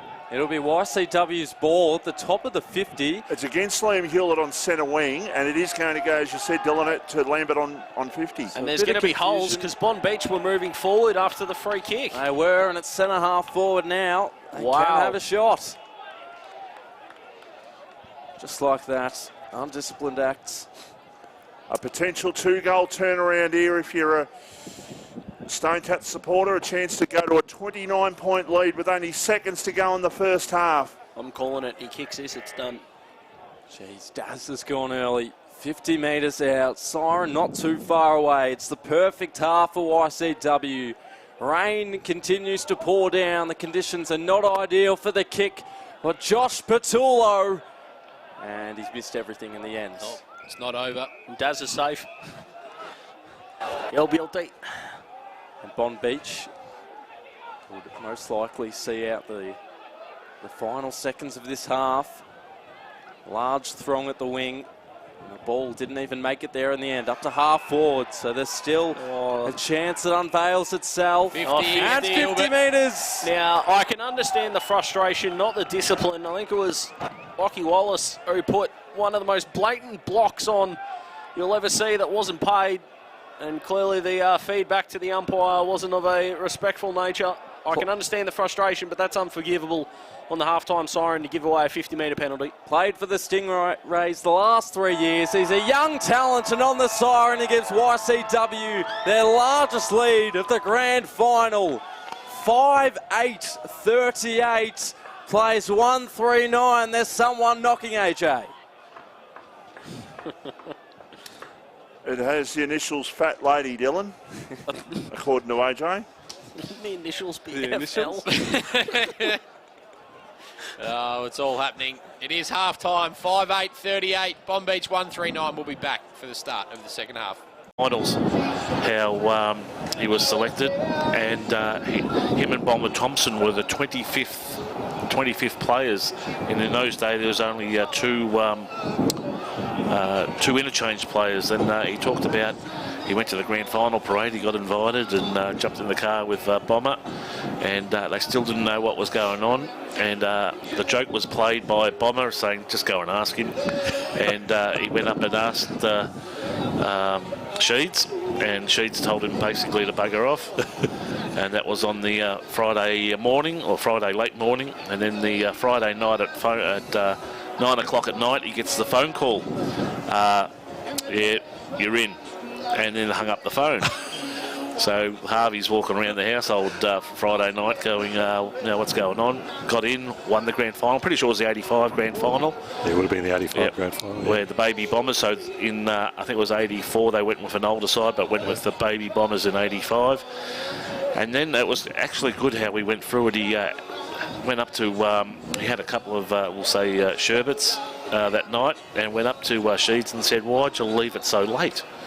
And he says, to keep you two guys enthused and guessing, and on the cusp that you're going to be playing in the grand final, I just want you to get excited. So, yes, he gave some memorable accounts of Sheeds. Well, he was a tough, uncompromising player, Mark Harvey, and I'm sure that Essendon supporters would love to see some of his starch and determination back in their side for next year. I reminded Mark Harvey in 1983 that he came and fixed my pool pump down in Cheltenham.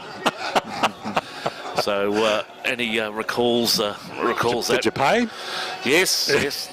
And actually, he talked about how everyone had jobs during those days, and you look back on the ethos and how he was working and all that, and you think an AFL football, his first year of football, and what he's going to be doing and all that, and he worked his guts off. Yeah. So, as a plumber, and then got through, and well, going back to the days like Paul Couch was at Garbo, and yep. There was plenty of guys who had some, like being at Garbo is not exactly, it's not exactly the lightest job that you can do, is it? No, getting up early in the morning, you'd be up at 3 o'clock in the morning, and in those days you would have been throwing rubbish bins into the back of the truck, and not like today when an arm comes out of the truck and picks up your bin and away you go. Those boys would have worked fairly hard. So it would have been great to be there for the lunch today, Pete. And of course you caught up with, we heard both the coaches pre-game as well. So be interesting to see, boys, what the Bonbeach coach would have had to say to his players at half-time as they've just come back out onto the field. I spoke with both coaches just before they left the lunch, and well-spoken, really relaxed. You wouldn't know it was a special day for them today. They were really motivated, but they weren't, what's a good way, pulled in over the top with the situation. They were well in control. I think when you see the better coaches these days, they are man managers. They've got their team of specialist coaches around them. And I'm sure these boys at these clubs do the same. But certainly it's a lot different than when we were probably playing, Pete, with the fire and thunder and brimstone you would have got leading into a grand final and before the game. The rah rah rah. And how's the commentators going out in front of you, Craig? They're putting the curse on a couple of players. Yeah, look, Rossi's put the curse on a couple of goal kickers. Been a big day again for AJ, who's had I believe a late night and a big day, and certainly Daz has been here from the start this morning as well. So Dylan sort of rocked in late, as did Rossi, as Rossi does. But they've done a great job today. I've got to get a drive-by in because I've got to get one in for the whole season. So. Isn't it interesting that Daz lives in the Pines, Frankston, and I'm in Rosebud? Who was here first? Very true. Very true. I left at 6:30 though, just to get here. Yeah. Yeah. Well, so I had a task to do this morning, and the car got stuck behind an automatic fence that wouldn't open for us. So I'm glad you said stuck, not stolen. No. But that's the next step when you live in the Pines. So that'll happen at some point. The thoughts of Daz don't necessarily reflect the thoughts of everyone else here in the commentary about the Pines. Exactly. I had someone try to break into my car a couple of weeks ago, Vossi. Yeah, and what did you do? No, not me. They're like the Karate Kid. No, that's about 3 a.m. woke us up because the alarms work. So I know they're not a sponsor, but shout out Holden for your security, because looked after me beautifully there. First 10 minutes is where it's all going to happen for Bonbeach here, boys. They need to hit the scoreboard. They need to get things going and basically dominate the ball. Trying to take the ball away from YCW, stop them scoring, because those last 10 minutes look very, very ominous in the second quarter as far as the Stone Cats were concerned. It is a 29-point lead to start the third quarter. They call it the Premiership quarter. They call it the Premiership quarter for a very good reason. It's starting to rain here again at Tar Street at Skybus. The umpire holds the ball aloft and we are underway to start the third quarter. The Stone Cats have got one hand on that Premiership Cup, but Bonbeach have got work to do to try and get themselves back into this game. Good tackle applied, and the umpire says I'm going to ball it up once again. So how long are you giving Bonbeach, Vossi, to gain some ascendancy before you join me in the camp of I think she's over? I reckon give it 10 minutes. They've got to do something in 10 minutes in my mind here, Daz. So I'll check back in. It's yeah, please do. There's a knock towards half forward. Greasy ball already out there. The rain is just starting to come down that little bit heavier here at Skybus. A few positional changes after half-time. Liam Hewlett's gone to centre-half back on Pachulo. McLean's gone into the ruck and Armitage, and also Trent Dennis-Lane starting on the bench. Shane McDonald, the second deepest forward for Bonbeach as well. So Bonbeach looking to try and get Shane McDonald into that game. He might have pushed his opponent in the back, not to be. Joe Fisher then just gives his opponent a bit of a nudge now. Get the ball back to Joe Fisher. Gets it off. Calvin Lee, a hand pass to McDonald. It went over his head. It comes back to Calvin Lee on the right foot. He snaps. He goes! There's a start for the Sharks in the second half. Can they get it going? That's the start they're looking for. 2-3-15 plays 5-8-38, margin back to 29 points. 23 points, I should say. Had to make up for the errant handball.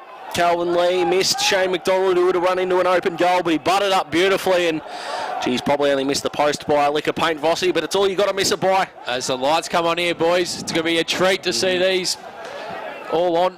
Maybe we're only going with a couple. Took all of a minute and a half for Bonbeach to get back on the board. Their second goal through Calvin Lee. The first was Sam Gilbert. And now a 23-point margin, but they seem to have been motivated by their half-time speech. Slipping down the ground, but they're able to win the clearance again. Gent tapping it forward. He'll be persistent with the second possession. Gilbert helps himself. Forward hand pass. Barry this time. Able to intervene necessarily for the Stone Cats. Kicks to the outnumber in favour of the Sharks, who advance through the middle. Had Gilbert on short, took it longer where Shane McDonald was perfectly placed. Backtracks for Verma. Gets the kick to fall forward. Hewitt once, twice, not quite. In fact, it was Fisher, McDonald, all clubbering out there. The free kick. Oh boy, the crowd's woken up. Shane McDonald, the man to take the kick for Bonbeach. I haven't mozzed them, I haven't mozzed them, I haven't mozzed them, I haven't mozzed them. You've mozzed them. Nah, huge kick. Shane McDonald would have only had a handful of touches in that first half. And he did turn the ball over on the half-forward flank in that second quarter. Well, all of that can go away if he puts this through. Their superstar has the ball, AJ. Can he do it? Well, he went bring it back to 17 points. He went goalless for the first time in the semi-final against YCW since round 15, and right now, doesn't like it. He's missed. Oh yeah, he was willing it through. The nude nut was pointed at 45 degrees. Willing at home, couldn't get it done. But again, fundamentally, lock the ball in, create chances. The momentum is well and truly with the Sharks early. 5-8 to 2-4. Stone Cats from fullback, scampering away. Great mark. The man who's been put in the side today with the absence of Schmidt. Barrett taking a moment to survey what's ahead. Down the wing and crashing through and marking. Matt Trout back 50 metres. Against Mitchell Gent. They've been alert to it all today, the umpires. And what Shane McDonald couldn't do on one end, Matt Troutbeck can do on the other. This would be Lane went through the mark as well. Yeah, that's probably why Mitch Gent got a bit frustrated. But I think if he had received the handball, it would have been called back. And on the other end of McDonald's goalless statistic, Troutbeck had a season-high 5 goals in round 15 against Bonbeach. And there's his first for the day. That hurts. 12-point swing. And it's 6-8 to 2-4. 4.5 minutes through the third quarter. Well, we've talked about defining moments in games earlier today. That could have been one for the Sharks. They had all the momentum. He didn't do a whole lot wrong there, Mitch Gent, at all. Going through that contest, just trying to follow his man. It was pretty smart from the YCW player, who of course can't really get in trouble for doing it. But I've got to give a shout out to Zach Barrett as well, who had a smaller man running past after he took that mark, and he just glared at him without giving him the handball. I like it. Ball back in the middle. McLean wins the tap out. Gent drives it long inside forward 50. Hewlett tries to take the mark. Shane McDonald at the front of the pack. Hits the post. So that's 2 he's missed in the last couple of minutes. He turned his back on the ball as soon as it hit his boot. He knew it wasn't going through. Wow. Of all the players. So Robertson brings the footy back into Painter. He marks in front of Murray.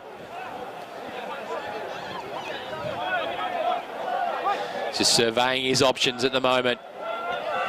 He's going to drive it down in front of our commentary position here. Casey at the front of the pack. He runs into Butlin, who absolutely dumps him into the ground. Oh, didn't like that.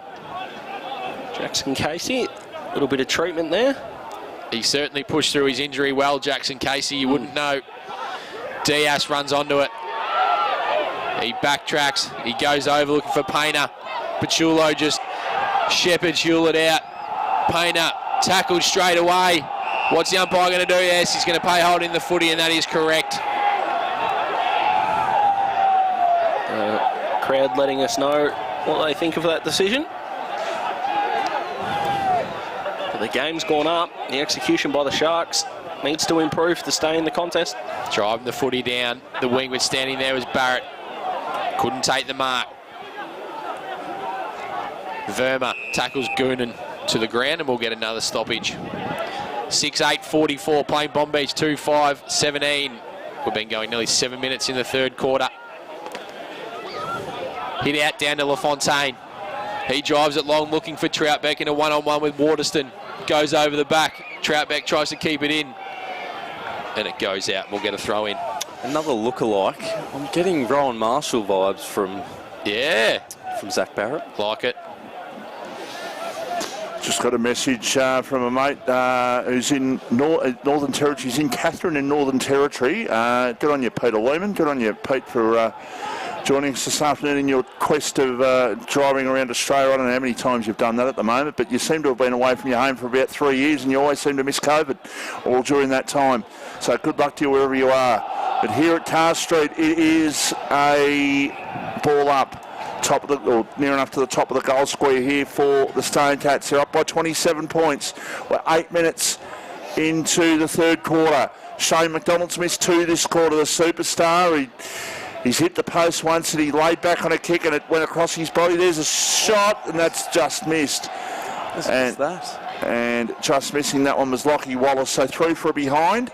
6-9-45 the Stone Cats. And 2-5-17 Bonbeach. So it's getting to that stage where Bonbeach has just got it. Look, next goal is a must-as. They need to do it. I'll check in with you now. They need the next goal, otherwise if they concede it, they're in huge trouble. I like it, Lossie. Coming up with your nickname Splinters, because you still haven't really crossed over, but I'll take it. Well, how am I not crossed over? I've been on the Stone Cats all year, haven't I? Yeah, this is a man that did lock them being first on the ladder, so... Against the third place side. So not here for excuses, Vossi. Oh, come on, Daz. So, right out at half forward, YCW 55 metres out from the goal. They're attacking now. The ball just kicked out of, or hacked out of trouble. The mark's been taken on centre wing here for the Stone Cats, and they can load up once again. So 28 points is the margin. Low scoring game. The next goal has to come from Bonbeach if there to be any chance in this game. You would have thought. Oh, great courage. And that was really good courage. It was taken for YCW. They go long with the kick down towards the top of the goal square. Off the pack comes the ball in the right forward pocket, and it's not going to go any further. The umpire will call for a ball up. So the margin here is 28 points. The Stone Cats looking for their first premiership in 5 years. Bonbeach looking for their first in 38. Ball back in play, ever so close to the line. And we'll have another whistle.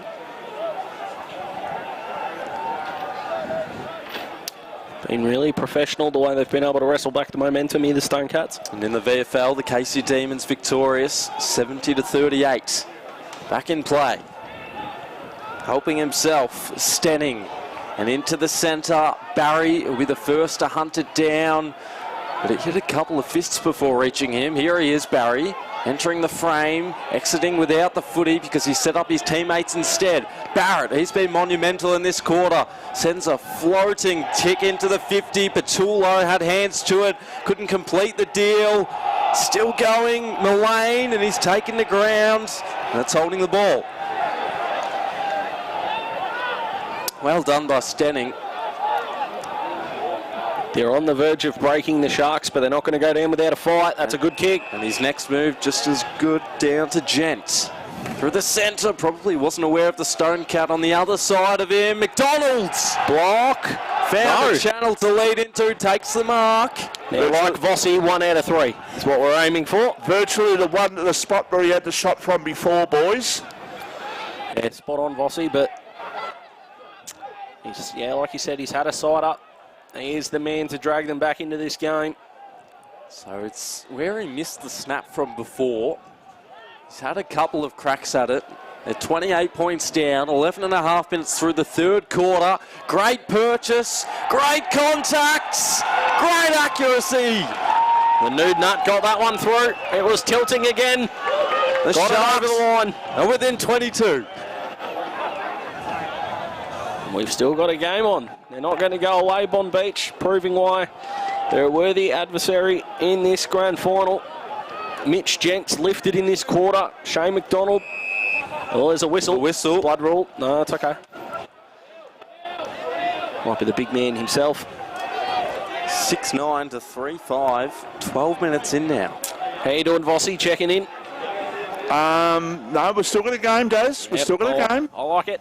How you doing, Daz? You Mate, guaranteed them. If I could grow wings, I'd fly at the moment. Let me tell you, that's how good I'm going. I'd love to see you in 6 days' time. You reckon you can take some photos next Saturday for us, Daz? I reckon I'll be the one taking the photos, Vossi, but I'll make sure they get to you. Make sure they get posted. Absolutely. Or after a Dolphins loss tomorrow, that'll do it too. Oh, Gents, we've gone there. With another clearance for the Sharks. Here they come. Into the 50. Barry. But it's the Sharks out the back, leaking numbers. Bailey into the pocket. Dennis Lane, he tried his darndest, but you see how the hamstring holds up. It's another behind, and it's 6-9 to 3-6. On the Chisholm Sports Academy score. Does he actually touch the ball, TDL? No. Can't. He's limping at the moment. Not an impact possession, Vossi, I can tell you that. So ball's up on the wing here. LaFontaine just tries to knock it over to Hutchison. Gilbert runs into him. Of course, after this, boys will have the Brownlow medal brought forward, of course.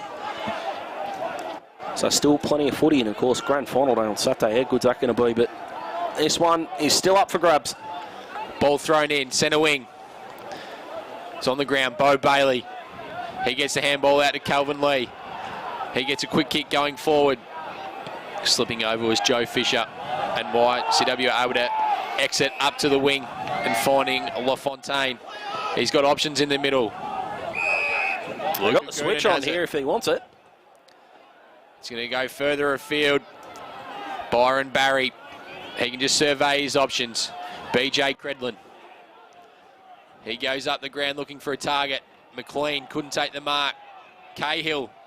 Inside forward 50 they go. Champers out the back. Hutchison. It's been awarded a throw. Going the way of Bonbeach. They're taking the advantage. Oh. Casey. Mitch Gent. That'll work. Fisher can't take the mark. He's had a bit of a dirty day today, Joe Fisher. Calvin Lee this time. He goes with a spiral inside 450, but Byron Barry will relieve for the Stone Cats once again. He finds Jimmy Cahill. He's had some important moments, Jimmy Cahill. They've gone in short once again, the Stone Cats. Just controlling the tempo. Frankston YCW. They go down looking for Pachulo. Goes over his head. No mark was taken. Douglas has it. He's wrapped up by Butland. And we'll get a stoppage.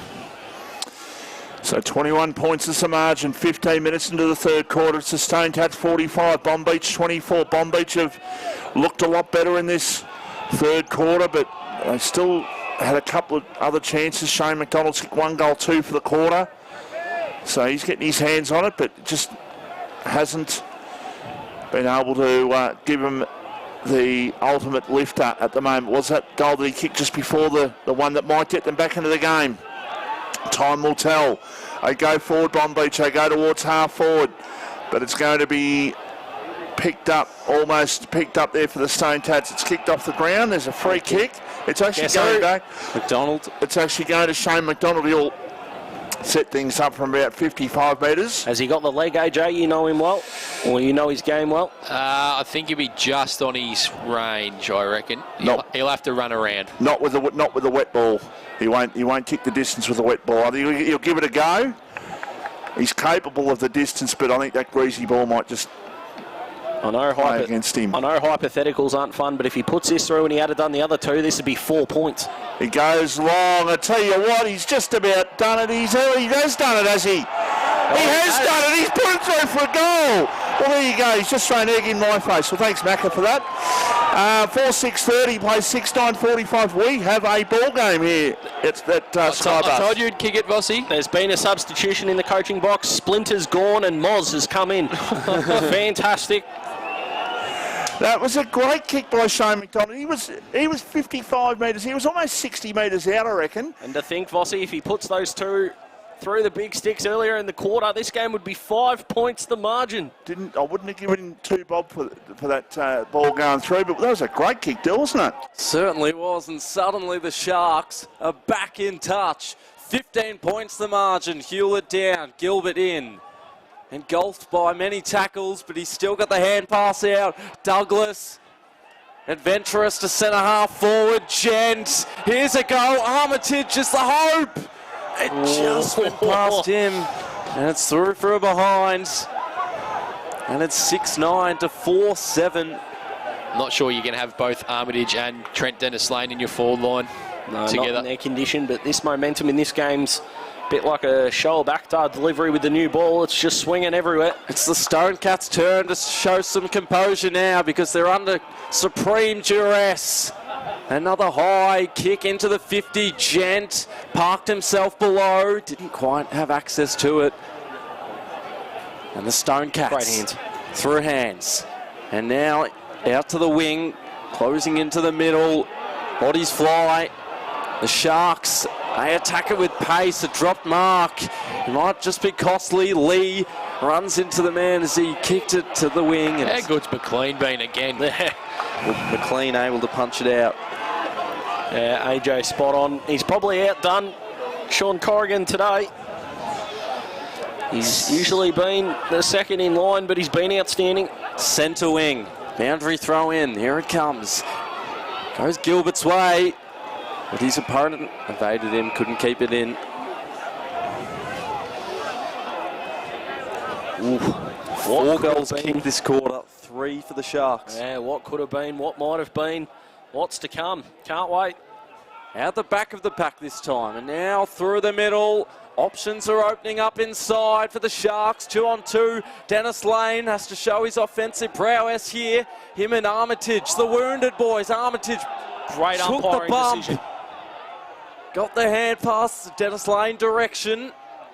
Out the back, the Stone Cats up the wing. Have to show a clean pair of heels out of here. Tackles being laid, decisions aren't. And right into the cage. Fans watch as Barry brings Goonan up on his feet. I reckon Byron Barry's had a haircut since Friday night. He was at the footy at the MCG Friday night. I reckon he's had a haircut since then. That's brave on grand final weekend, Vossi. Big slap down from Barrett's Lee. Oh, that's a dangerous Slung tackle. to ground. Umpire called play on, and the forward umpire didn't. If you ever need an idea on why we need multiple umpires on the ground, a decision like that. Bo Bailey got some assistance via the Shepherd. Lodged one inside 50. McDonald, he's lurking. Here he is. Does he have a chance? It all emanated from him earlier. Bailey, still ravenous for the footy. It's still ajar and still to be won. And still floating around. The Stone Cats, another panic kick. Gilbert thrusts himself at it. And it's called for a boundary throw in. Daz, how much has this taken out of Bonbeach to get back to where they have? And the other point to take into consideration that YCW will have the scoring in the last quarter. Yeah, Vossi, you're absolutely spot on. It's going to take a lot out of them. Their forward line, the only thing during this momentum letting them down a touch. They need to be in front at three-quarter time, I think, to give themselves a chance. Directly on 50. Ball in dispute. Another ball up. Ticked over in the time on too. Do you sense another goal here, Daz? I hope so. Oh, here we go. Here's a whistle. Yes. Bonbeach's Free way. I don't know why I'm barracking for this, given what I said at half-time, but I'm a lover of footy.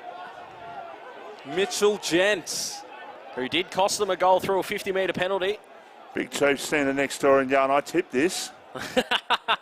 He's tipped against the top teams all year, waiting for his genius moment, hasn't come. He's had 30-plus disposals 5 times this season. He's been professional in their midfield.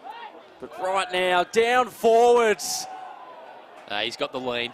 Oh, yeah. As McDonald did. As we mentioned in the reserves, every half chance has to be taken. And Dylan Roberton at full back. Fans one wide for Luke Painter. Again, I'll do the math for you. If those three go through right now, they're in front.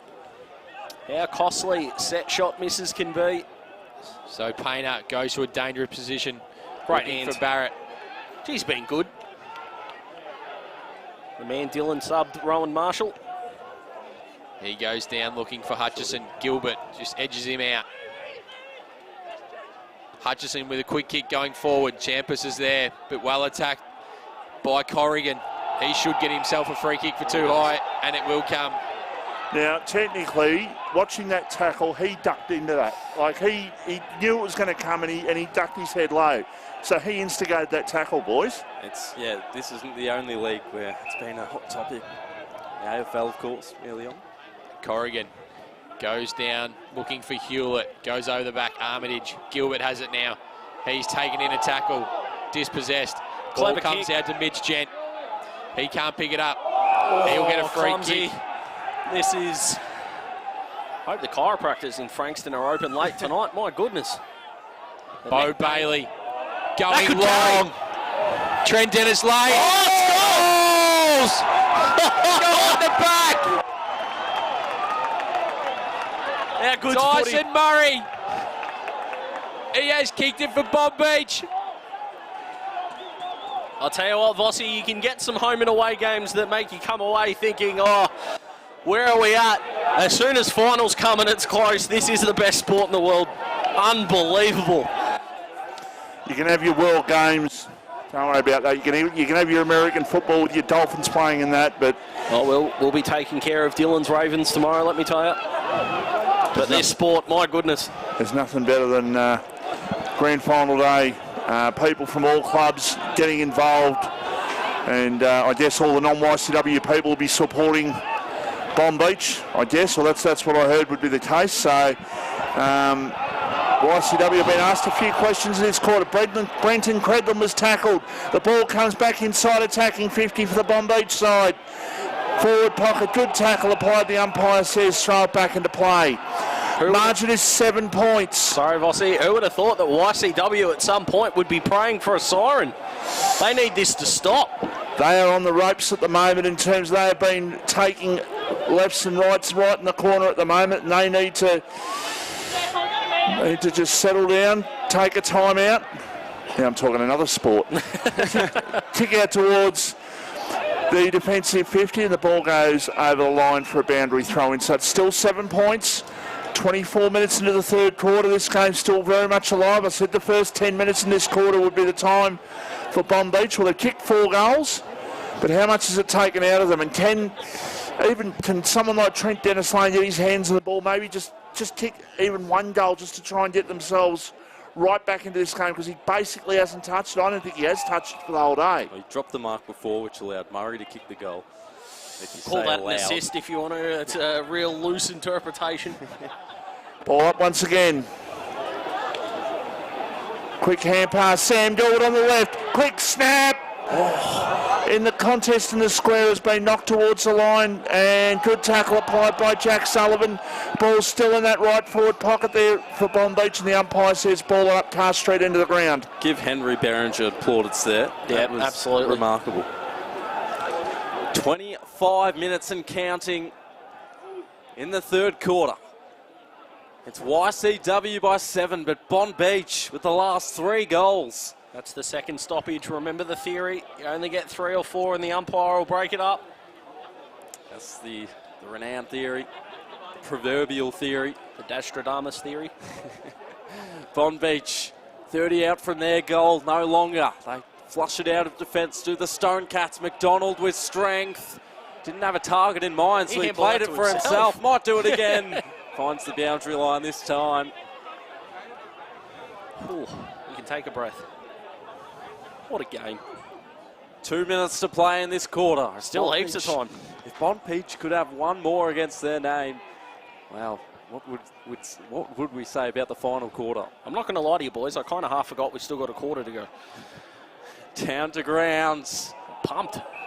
Brutal tackle. Who's Another been the ball big lifter for you, AJ, for Bonbeach in this quarter?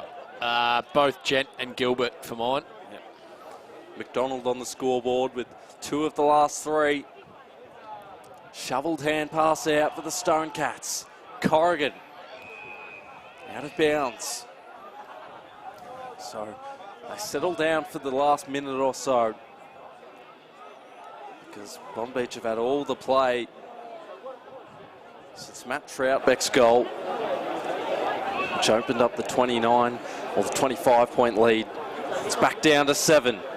Out of the midfield. McDonald speculated by hand, but turned it over. This could be costly. A 2-on-2 at centre-half forward. Mark taken but not paid. Forward umpire was suggesting Mark, and they're all pointing to him. But the field umpire, the umpire in the field of play, disagreed. Contentious, but still a ball up to follow. And the Stone Cats, they'll have to figure out another source of goal. Into the pocket, a 1-on-1 this time. Well swiped away out of bounds. The non-officiating umpire definitely signalled Mark. And he was the one that had the better look at it, I thought, boys. No, I'm with you, Vossi. You got to wonder why they'll pay free kicks but not marks the non-officiating umpires. What a dagger it would be if the Stone Cats kick one late. Boundary throw in, Patullo playing the ruck roll. Corrigan had to lay the tackle on Mullane because he would have had a shot at goal. Casey back to a dangerous spot for the Sharks. Space for LaFontaine, but he let it bounce. McLean attacked him. They're all attacking each other. They're rapid in there. Armitage. And now it's towards Mitch Gent. Gets the Shepherd. Puts it out to the wing. Fist from the side comes. The ball tumbles over the line. Quarter time right around the corner. Probably only one chance left between these two teams to get a score. Pressure has certainly intensified. Intensity has lifted. 28.5 minutes into this third quarter. Punch down. Here they go. The Sharks standing to centre-half forward. Owen Hewlett plays it in front of himself. Stretched it towards Siempis. And now Verma. High up in the air. Hewlett repositioned, but it's punched out of bounds. So now it's unlikely that YCW are going to get another score. They have to hang on. A goal here would make it a point the difference. And what a last quarter it would be. Ball thrown in. Bonbeach attacking 50. Goes over the back. Gilbert was standing there waiting.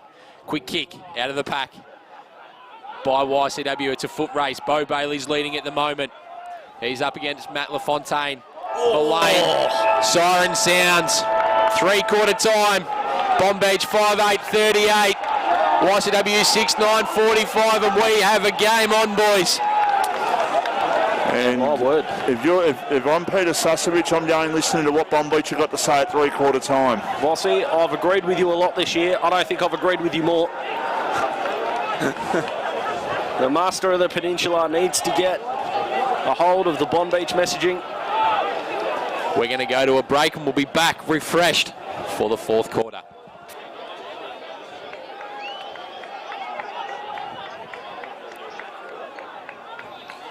Great insight from Paul Goonan there. This is set up to be an absolute cracking last quarter here at Skybus Stadium.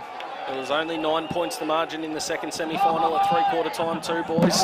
If Bonbeach can get the first one, boys, all of a sudden this crowd is going to go through, like if there was a roof on this stadium, they'd just about take it off, they'll make that much noise. I wonder what YCW's punishment for me is going to be if they lose. I think Mount Eliza are famous for their skip ins. I think they're very good friends with Stephen Brattle. Of course they are. I'm thinking of Ravens top does. So I've already got a Lamar jersey deal, so that's okay. But it looks like they're sponsored by Rhino Bins, Daz. So great, fantastic. There's a fair few of them around. I'll chuck the car up on bricks or something. We're going to get underway in the 4th quarter. McLean in the ruck for Bonbeach. Barrett on the ground. Goonan. He applies the tackle and we're going to get a stoppage inside the centre circle once again. We saw in the reserves the clock management that YCW had. It's way too early in the quarter to worry about it, but it'll become a factor. Bo Bailey, he goes by hand. Wallace, he's knocked off it by Gilbert. Players over this footy. Umpire circles and we're going to get another stoppage. I'll tell you what, it doesn't look too good in the distance. No, the sun is shining and yet the weather's not looking great at all. No, it's not. Could it shine down on Bonbeach, who are looking for their first premiership since Michael Voss was a wee little boy. Thrown up, McLean. Gilbert's over it. He's lifted in this second half. Ball comes out. Clearing kick by McLean. Inside forward 50 they go. McDonald, he's outmarked by Hura. So Byron Barry has it now. They're just going with a little bit of slow play to start this quarter. YCW going to be forced to go down the line. Who can stand up? Ball gets over the back. LaFontaine. Gent knocks him off it. He can escape. Go long. He needs a target. It's hit away there by Beringer and we'll get a throw in. Golden Fist contender with that spoil. Sorry, I think that might have been Painter, possibly. Matty LaFontaine there, just got to go off the ground. Take the territory, last quarter. Nothing to conserve yet. Game's still got plenty of time left. So ball thrown in. Just knocked on by LaFontaine. Who can get the territory going their way? Casey. He goes out looking for Hewlett. Wallace comes over the top and knocks it out. Just as the sun starts to go behind the cloud here, it's starting to get a little bit darker. Looks like it is going to absolutely dump down. To paraphrase the great Michael Roberts. So McLean, he forces it forward. Murray. Owen Hewlett couldn't take the mark. Ball comes out. Comes back into the middle of the ground. Gilbert, he just flicks one out. Handball over the top by Jet. Sullivan, great tackle down. There's certainly hot footy here in this last quarter. Goonan, he gets it out. Quick kick goes the way of YCW. It bowls through them. Douglas is running back. Pachulo chases him. He takes it out. And we're going to get a throw in. We can all take a breath. So 3 minutes into the last quarter, no change to the 3/4 time score. It's still YCW 6:9:45, Bonbeach 5:8:38. Premier Traditional Home scoreboard as the ball is thrown back into play. First goal absolutely vital in this last quarter. If YCW get it, they've steadied. If Bonbeach get it, well, all of a sudden it's a 1-point ball game. Stonecats have got the ball. 65 metres out from the goal. They're attacking the car straight in this last quarter. They need a mark inside 50. Not going to get it. Troutbeck just tried to rush the pack rather than try to go up with the ball. The ball has been kicked off the ground and it's actually been marked in the forward pocket, so the Stonecats will have a shot. And right forward pocket, lights on, barely here at Car Street. It is getting dark. What a huge kick this is. So the shot at goal to take place, it is off target and through for a behind. So YCW move up to 6'10", 46. Bonbeach 5'8", 38. How much have the Sharks got left in this last quarter? It is a huge deal. Like, I was 9 years old and I reckon Suss would have been just out of the Darva disco back then. Shane McDonald is Bonbeach's deepest forward too. And they last one in 1984, of course. Can Shane McDonald pull a quarter out of his hat to try and get him over the line in this last quarter? They desperately need a couple of goals from somewhere. Oh, here's a chance for them. Oh, got tackled. Quick kick towards half forward. The ball is going to be rebounded back for the Stonecats, but only as far as centre wing. Now the ball comes back, will end up in Kyle Hutchinson's hands. It's like a piece of soap. And the umpire says the below the knees. And they will go into attack to the Sharks. And they do. McDonald, the deepest target. Here he is. Lee nearby. McDonald slipped with the footy. Umpire has to adjudicate it. And he does. Is holding the ball. That's harsh. Wow. Probably makes up for the contact below the knees, Vossi. Well, Barry, he's the man on short. Called to play on, so he swiftly eluded Lee. Down to the wing. Drop mark. It seems to be the theme at the moment. And clear for the hand pass for a brief moment. Patullo back into the path of danger for either side. And a ball up at centre wing. Liam Hewlett's done a good job since going to Patullo. 5.5 minutes into this last quarter. We've got an absolute belter on our hands. An 8-point game. YCW with the lead. And maybe the advantage forward. Butland down to ground. He was the opening goal kicker of the day. And did he catch him high? No. I'll tell you what, for one thing, it's going to have to be pretty egregious for the umpire to play deliberate in this last quarter. Yep, we'll have to be blatantly obvious. Gilbert in the ruck now. Hewlett had a run up. Gilbert's nearby. Gent takes it away. Downwards hand pass. Bailey doesn't worry about keeping it in play. No such thing as an uncontested possession in this last quarter. Mitch Gent's been huge in this last half. Been huge all day. He's wheeling them over the line, potentially. Another contest. Patullo in the ruck. Hewlett watching on as Gilbert gets the possession and the clearance. McDonald allowed them all to hit the pack with pace, and now he butters up and he takes his opponent high. So he's been on the receiving end of one, and now he gives away one. First sign of clock management there, waiting for the umpire to tell him to move on. Hudson to half forward. Well defended by Douglas. Left them vulnerable for a moment. Left the ball, but played it out of bounds. Just let him play, AJ. Just let him play. A couple of free kicks I haven't agreed with necessarily in this last quarter. Just let the boys play and don't be an influence on the game. We've just got to let them play, because right now this game is on a knife's edge. Half forward, Goonan. Gilbert has to release it. Instead, he releases Stenning. Through the middle they go. Sullivan's uninhibited. He'll have to arrive on the scene, and he does. Dennis Lane does too. Barry still going as Sullivan. And centre wing, Dylan Robinson has it. Keeps a cool head. Maintained it low. Wallace. Out the into back. their forward line. Corrigan. That's a great mark. Well, we said in the third quarter maybe McLean had gone past him. He still probably has, but that's outstanding. And the kick wasn't. Goonan now has a second to set it up, and he turns it over. It's a turnover fest at the middle. At the moment. Pressure.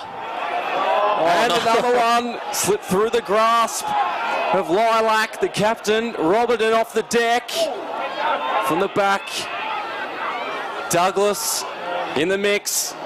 Ball still to be won. And it finally will be by the Stone Cats. Robin ducked underneath, and as a result, he's penalised. Still a game of footy, not kick to kick, but it's what's happening at the moment. So Bonbeach have to go end to end. 8.5 minutes into this final quarter.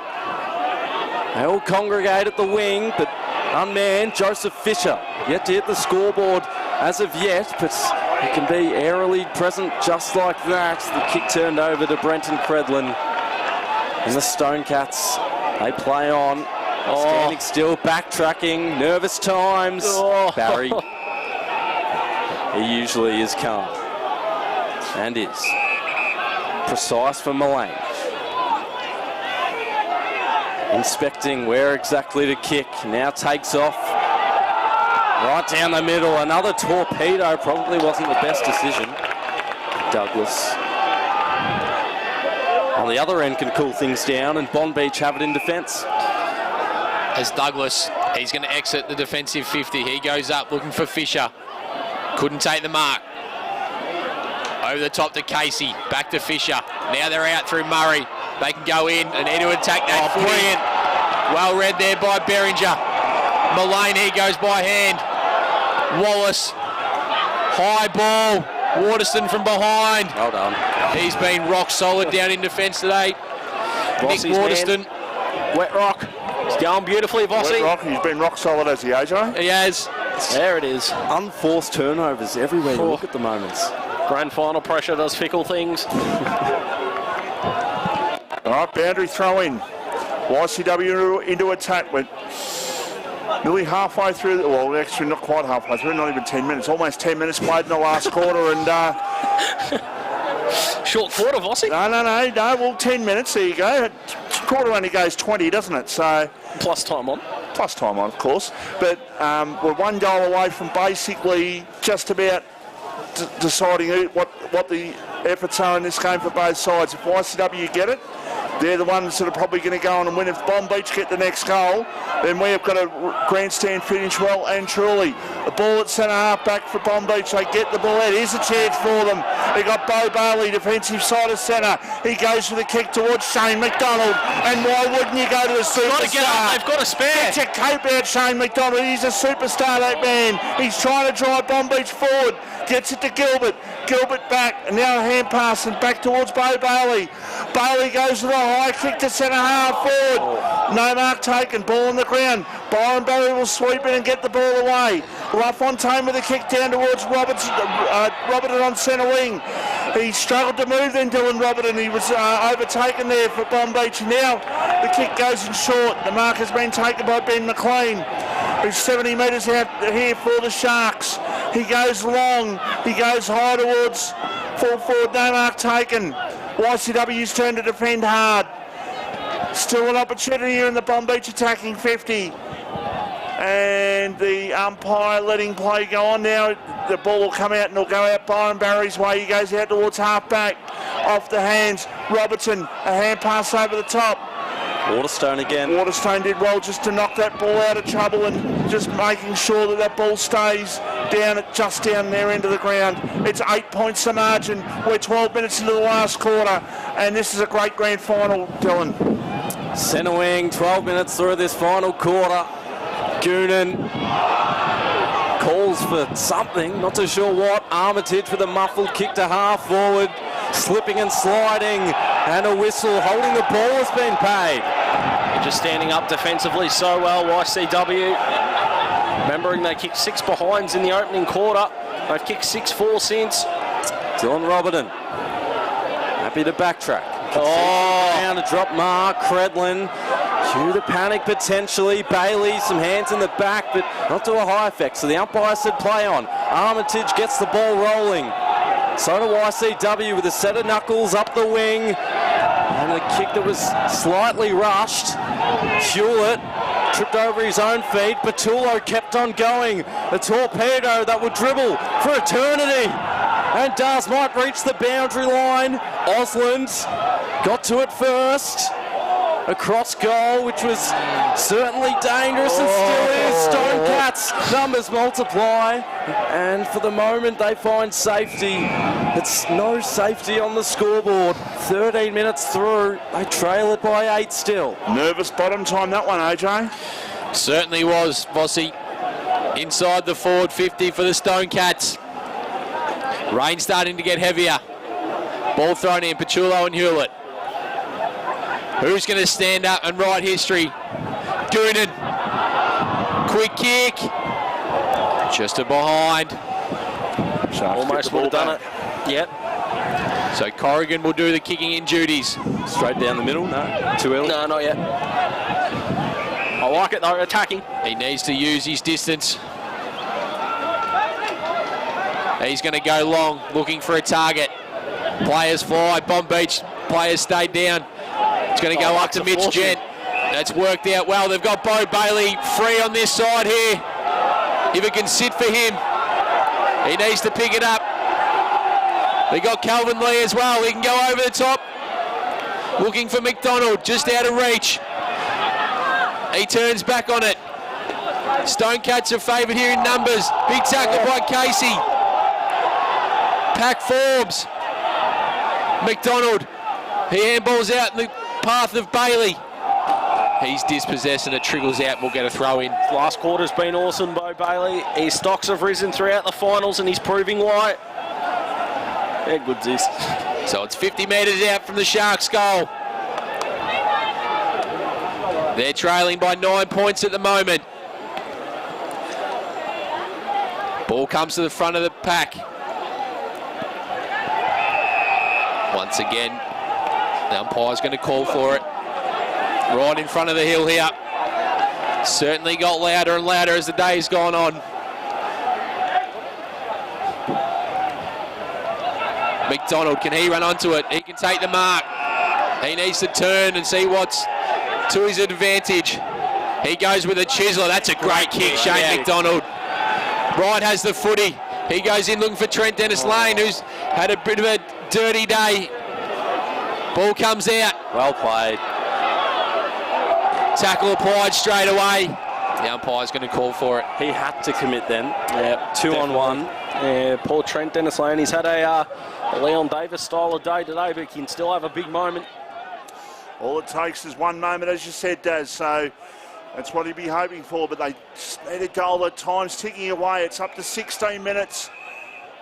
There hasn't been a goal scored in this last quarter, so it's like the first quarter. We did not have a goal, and in this last quarter, not a goal, so you'd have to say that we're not going to have a 27 or 28 minute quarter. We're more likely to have maybe a 24 or so minute quarter, you would think.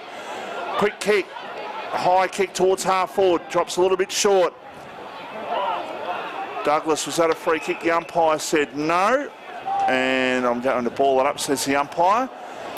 Crowd just in a little bit of a hush period at the moment. The alcohol, I'm sure, is well and surely consumed in their body. But I tell you what, no one knows who's going to win this at the moment. The fizz is flowing. And this is what's great. We don't know who's going to win. It's a great contest. The ball is over the line for a boundary throw-in. Half forward flank. What's happened here? Dylan Robinson just landed on him after the play, I believe. So Might have been a touch late. ball to be thrown back into play. Here's an opportunity, perhaps, for Lee. He got the ball over now. Quick kick forward towards half forward. A mark on 50. Hewlett it is. And that is Owen.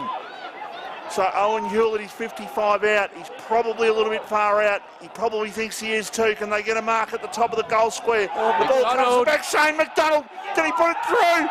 Oh, he misses. Oh, he doesn't. The ball's rushed through for a point anyhow. So 5-9-39 plays 6-11-47. Boy, oh boy, this is a great game. We're all up in the commentary box. Deserves the finish of all finishes. Yeah, Goods grand finals footy. YCW by 8 points, 17 and a half minutes through this final quarter. And the numbers at the back of the pack are with Bonbeach. Great hands. Bailey throws it onto the boot to half forward. Dennis Lane spoils it out. Probably a better result in the end. Ooh. What are we getting from the timetable? How long to go, boys? Not long enough. 5.5 minutes to go in the grand final, so we're looking at about a 24-minute quarter. 5.5 minutes and 2 goals. That's the equation for the Sharks. Not probable, but not impossible. Almost taken high in the tackle, so we'll have another ball up. Still no goals in the final quarter, but let me tell you, it's been captivating. Certainly has been. Pressure A1 from either side. Chance beginning to circle around the crowd. And around the ground, Luca Goonan in that pack. Hewlett up in the air. Wallace dished it off. And they bang it down to their half-forward line.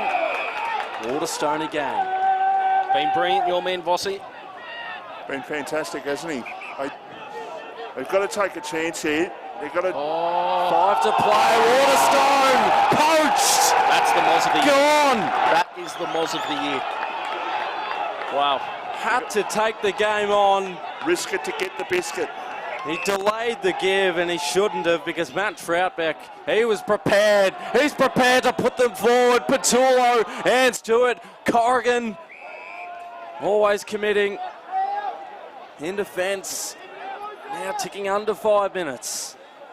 6:11 to 5:09. YCW to your left of screen or dial. 4 minutes left. Patullo, quick snap out of the pack. For YCW is through. He might have just sealed the silverware. Brilliant, absolutely brilliant. Clean hands in the contest and was able to kick it. It's just about the sealer. It's been the only goal of the last quarter. Who else but Kyle Hutchison? Let me tell you, he's gone to another level since Vossi was having a chat to him before the second semi. And Kyle thought to himself, I need to play well for Vossi. He might have just kicked the sealer for you, Vossi. 7:11:53. Bonbeach 5:9:39. I think it's out of their reach now. Casey. Luca Goonan. He's been superb all day for the Stonecats. Umpire's going to call for it. What a footy club. 2 points off a clean sweep in Division 1. Fantastic. So ball comes over the back, Gilbert. He runs onto it. He goes by hand. Coming off the ground was Byron Barry. Fisher. Sullivan's fighting hard in there. The umpire's going to call for a stoppage. On the 50-metre line for the Sharks. Joey Fisher probably unlucky not to get a contact below the knees there. There was one paid earlier. 3 minutes left. McLean. It's been enormous. What can McDonald do? Can Trent Dennis Lane just snag one? Comes out, Corrigan on his left. He drives it long, inside forward 50, but standing under the footy was Henry Berringer. He'll go out wide, finding Hura. He's got Cahill through the middle of the ground. He goes looking for him. Cut off was by Calvin Lee. Ball goes out, and we'll get a throw in. So 14 minutes, 14 points just to say is the margin. Got about two and a half minutes to go. Spot on, Mossy. The Stonecats can taste their first premiership in 5 years. And I say first in 5 years isn't too bad, but when you're the Stonecats, one in 5 years isn't that good. But they're going to win one today. They're going to win two actually today, because they won the seconds and almost won the thirds, as we heard Dad say before. So Calvin Lee gets the ball out. A chance here for the Sharks to get the ball forward, but it's cut off by Lilac. Gets it over towards Blake Mullane. They know they've got this now. They're just going to try and chip it around. 2 minutes try left. And get one more in this game. They're 14 points up with less than 2 minutes to go. They go towards half forward off the deserves this. The Ampers shot at goal. Win. Stonecats first premiership since 2017. Boy, oh boy, are they a powerful club. Deserved that. He's had so much unrewarded running today. The Champers, they'll be popping tonight, let me tell you. Fantastic finish. He's had two dribblers already. Neither of them went through. Fantastic. He's gone down to half forward. He's had high fives from everyone bar the crowd at this point. Bring us home, Dylan. Great call, Daz, and great call, Vossi. But YCW 8-11-59, Bonbeach 5-9-39. It was a little precarious for them in the third quarter. Bonbeach were as close as 7 points in this fourth quarter, but they've staved off their efforts. They've kicked the last two, and they're a minute away from glory. Bonbeach is still fighting. Good combat at ground level. Gilbert releases Casey in. He releases to half forward. Dropped Mark in the air. And down at ground level, bodies are still sprawled out. And it fell right back into their laps for a ball up. Prepare for this eruption around Skybus Stadium. That third quarter might have just taken it out of him, Dylan. In the ruck, McLean, Lee, Verma down forward, over the pack, and trickling through for a goal. There's one, a little late. 60 seconds left. 60 seconds left. A consolation prize for Bonbeach.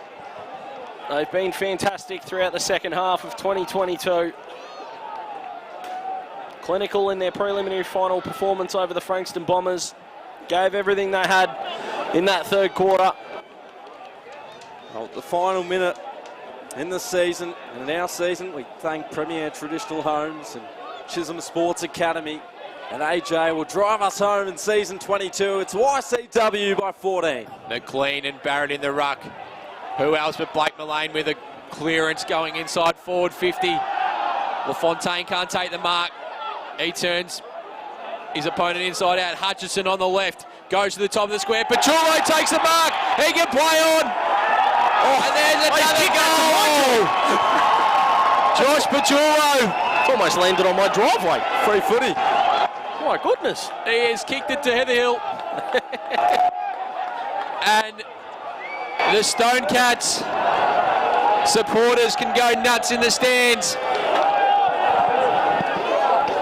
because they are going to win the 2022 Division 1 MPNFL Grand Final. The chance going round as well. Local footy, Vossi.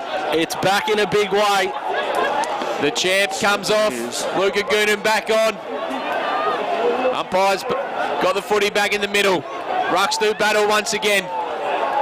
Bo Bailey comes from the wing. He gets a kick going forward. He was trying to find Verma. Lilac with a footy. He breaks through one. Cahill. He can go with a sweeping handball. Over to Painter, the man that got them into this position in the semi-final. Ball's up to the forward 50. Mullane, Goonan. They're chasing just as hard. They want the footy in their hands when the siren goes. But not too far away. Yeah, only seconds away. 9-11-65. Bonbeach 6-9-45. So YCW, the premiers of 2022. And when this siren sounds, the eruption around Skybus Stadium will be heard on the peninsula. Troutbeck, he's got the footy, he's taken the mark. He'll go back, and there's the siren.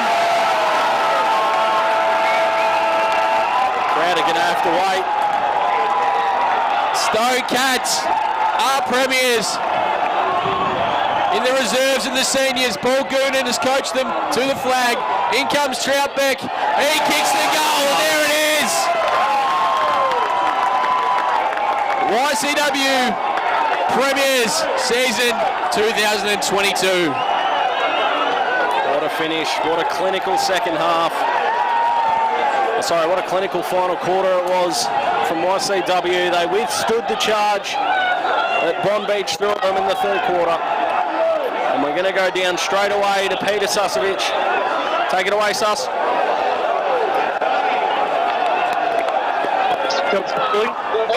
I'm not sure yet. You told me I'll be coaching YCW Premiership a little while ago. I think you're mad, and here I am. So means a lot for me. My club, my family's club, and now I'm here. So 3 years of our football, we're finally back at Frankston. Yeah, it's fabulous, mate. It's the heart and soul of footy, I reckon, and we love it down here. I'd love to see all finals played here. Yeah, geez, that was tight early, wasn't it? And late, and oh, bloody hell, it's done. We'll take it. And the plans for the rest of the night? I think That's his department. we'll all go back to the club. You're more than welcome. No, congratulations, guys. Cheers. Oh, it's great to have access to the coach. I'm going back. Oh, absolutely. Old Frankie Gallagher's going to come And look at him, out he's nodding, he knows.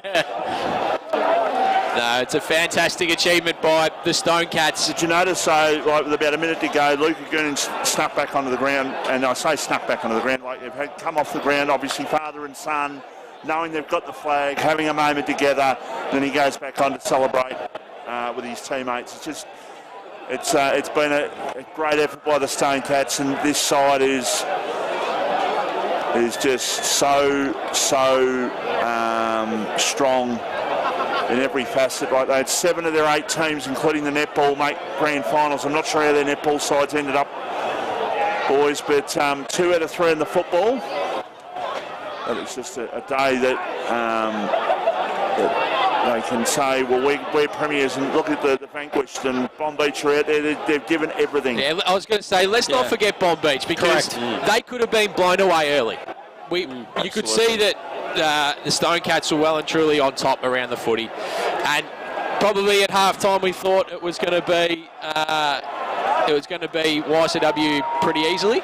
And I said at half time, first 10 minutes of the third quarter is crucial, and to their credit, they stood up. Well, absolutely, and it wasn't until late that YCW looked like they're going to run away with it. Yeah, the margin probably flatters YCW a little bit in the end, just with I think they kicked 2 of the last 3 within the last 4 minutes of the game. Yeah, fantastic Bonbeach. Credit to them. They'll be around the mark again. Some good recruiting. Let's go around the panel. Let's get Dad's first, your best on ground. I genuinely need more thinking time. There, you could throw a blanket over 6 of them. I'll go with mine first, Luca Goonan for mine. Oh, Dill's cracked it. Just in the back corner. Yeah, what a fitting story. Have we actually got anyone correct yet? No, I don't think we've got so a single hopefully one. I'll get Luca Goonan correct. 4 different options. Yeah, we can't go 0 for 4, can we? What about you, Dylan? Oh, all right, I'll go with... You can go with Goonan. Byron Barry.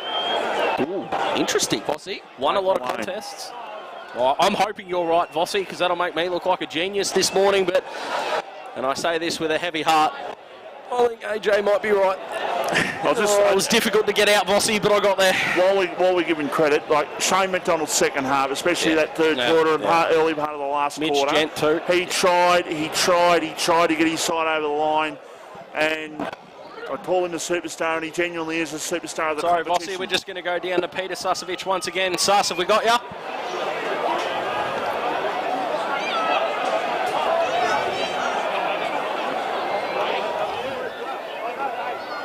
He's too busy making plans tonight, Sus. Absolutely, I reckon. Trying to figure out who's got the best spread. Sus, have we got you?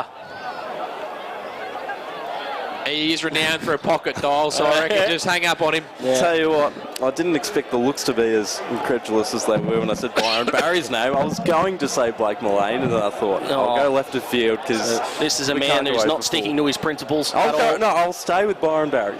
Didn't lose a contest all day, the veteran. Exactly right. Up to his case. Who did you select in the end, Des? I unfortunately agreed with AJ. Again. See, I just wanted to branch out the options for us. Well, season 2022 has been run and done, boys. Yeah, having joined halfway through, pretty silly guy at times, but I really appreciate what RPP have done in the back end of the season, taking me on. No, I appreciate it, boys. Vossi, you're a star. Love the banter, mate. Can't wait to be back in season 2023. AJ, you go all right sometimes, but I love your work. Of course, Crago, Steve, Sus, and all the crew. I appreciate you boys having me on throughout the year. And Dill joining us during the finals, dominating yourself, mate. And the Dolphins will get up tomorrow. Lamar will go no good. And I would expect a message at about 6:30 a.m. with a very happy Dazzling. But no, I appreciate it, guys. It's been good to have Vossi back on the airwaves. Absolutely. The Mayor of Mornington himself. Hopefully this time next year, Vossi, you're sprinting down on the ground and doing the presentations. Oh, I'd love to be sprinting out there. I'd love to be out there, but yeah, it's been a tough year for me. But look, having been here, I've missed only the one game for the year, and I missed that for a grand final last week for the Peninsula Raiders, but thoroughly enjoyed it, and yeah, hopefully I'll be in better health next year. Yeah, gentlemen, we're going to wrap up the coverage right now, but yeah, Dylan, do you want to... I just wanted to say a quick thank you for taking me on board, boys. Love joining you during the finals. Shout out to all the cameramen as well, behind the scenes, just everyone for making it operate, because there's more to it than the broadcast. All the behind the scenes stuff goes unnoticed as well. Kyle's been huge. Yeah, we'd just like to wrap up by going through our thank yous. And of course, thank yous wouldn't start without our incredible sponsors, boys, who've been with us right throughout the year. Of course, our match of the days throughout the year have been brought to you by Battery World of Mornington, our station sponsor, Bendigo Bank, who helps us out enormously throughout each year. We welcome Bridgestone Select on this year for our mark of the day. Jones Lupino Real Estate, of course, who had our Man of the Match awards throughout the year that you boys judged. And a big thanks to Kevin, his lean team at Eliza Meats for providing those marvellous meat trays that... some of them went missing into Michael Boss's hands. We certainly thank them for doing that for us. Of course, Tar Barrel, Peninsula Private, who joined us this year, and we thank all our wonderful sponsors. And also to Icon Sports, who not only provided us with lovely gear this year, but have been great supporters as well. To the call team, to Vossi, to AJ, joined us this year. Great to have you guys on board. To Daz, love your work, and you guys are doing some great work on the station as well. Dylan, thank you for joining us for the final series. To our background team, of course, we're providing vision throughout the year as well, and our station manager Brendan Telfer was the man that was on the top of the van or out in the elements during the year and sunning himself. I don't think he was sunning himself too much, but braved all weather conditions as well. Heath, of course, who joined us this year and did some great work in the van mostly. He was fairly smart for a young man, got himself positioned fairly well inside the van for most of the games, but certainly provided some camera work for us as well. I did a few roles this year, produced the radio coverage, Michael Voss's catering manager for the whole year.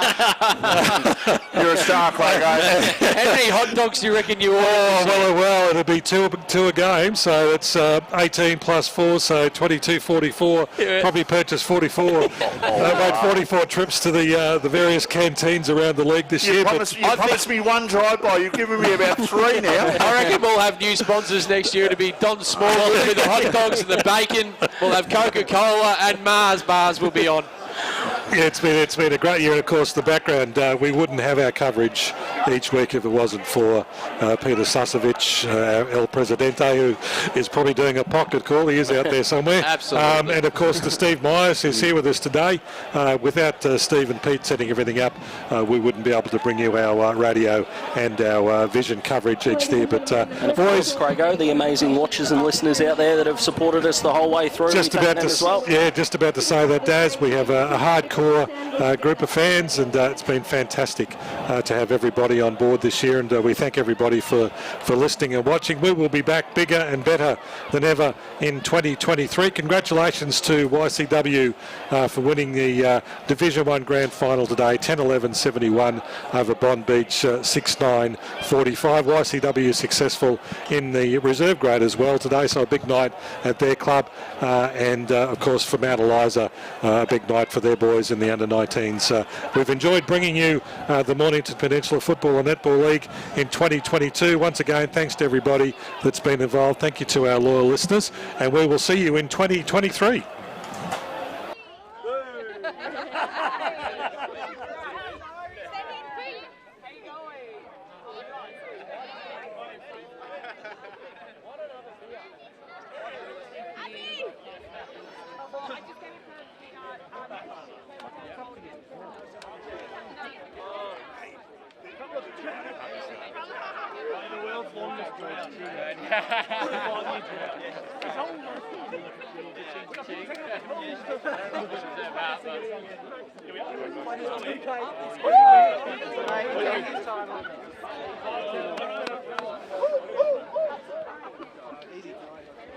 So easy on the pitch, alright? Yeah, I know.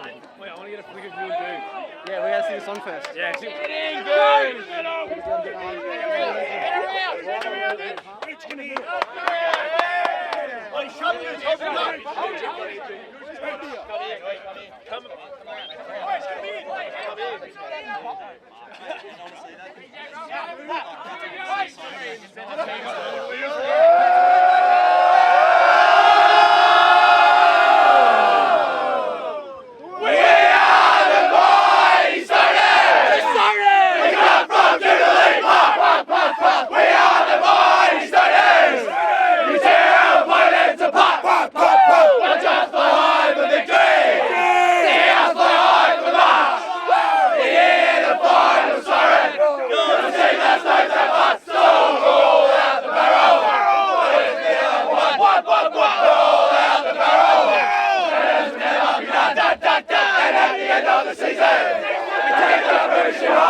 Superstar, mate. Superstar. How done? How good? 100% deserved. Get one from here, this guy. Oh, bad guy.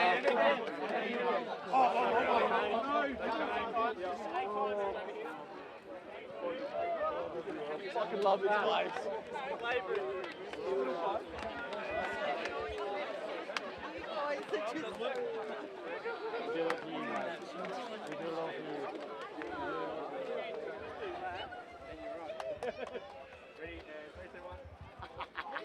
Run down fingers. Bang! By Chinny Menu, let's get a photo with the cup. Get a photo with the cup. We need to find a cup. Great stuff, buddy. Hey, I'm so proud of you guys.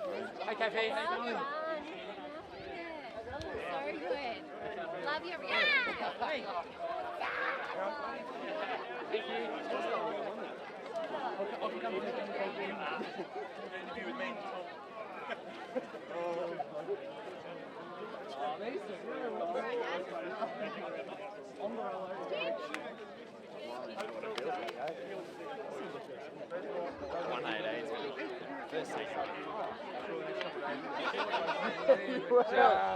I really apologize. You choked. That's all right. I have no idea what I fucking said to you. I have no idea what I spoke to you about.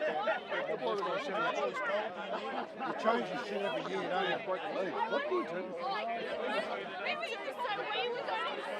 Put up a gear.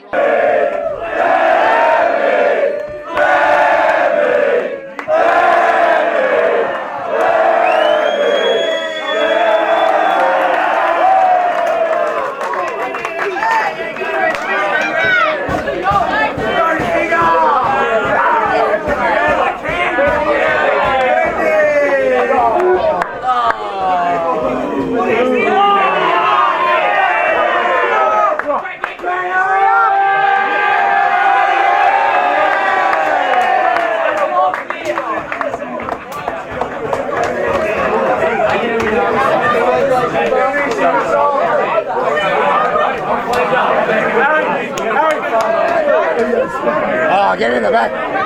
Get in the back. Let me sing the song.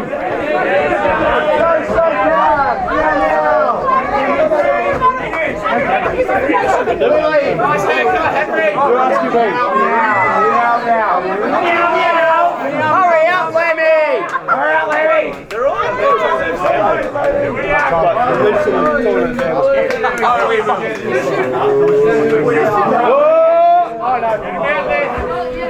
give us a meow meow.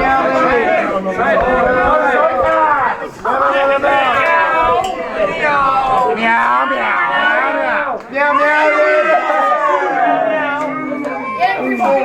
Get it down, you Chriso.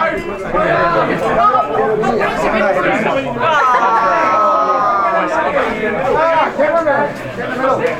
Hurry, go get him. What do you think? I hate Henry. Sing the song. Hey, Fritz. Sing the song, baby. Show us your haircut, Henry. First down.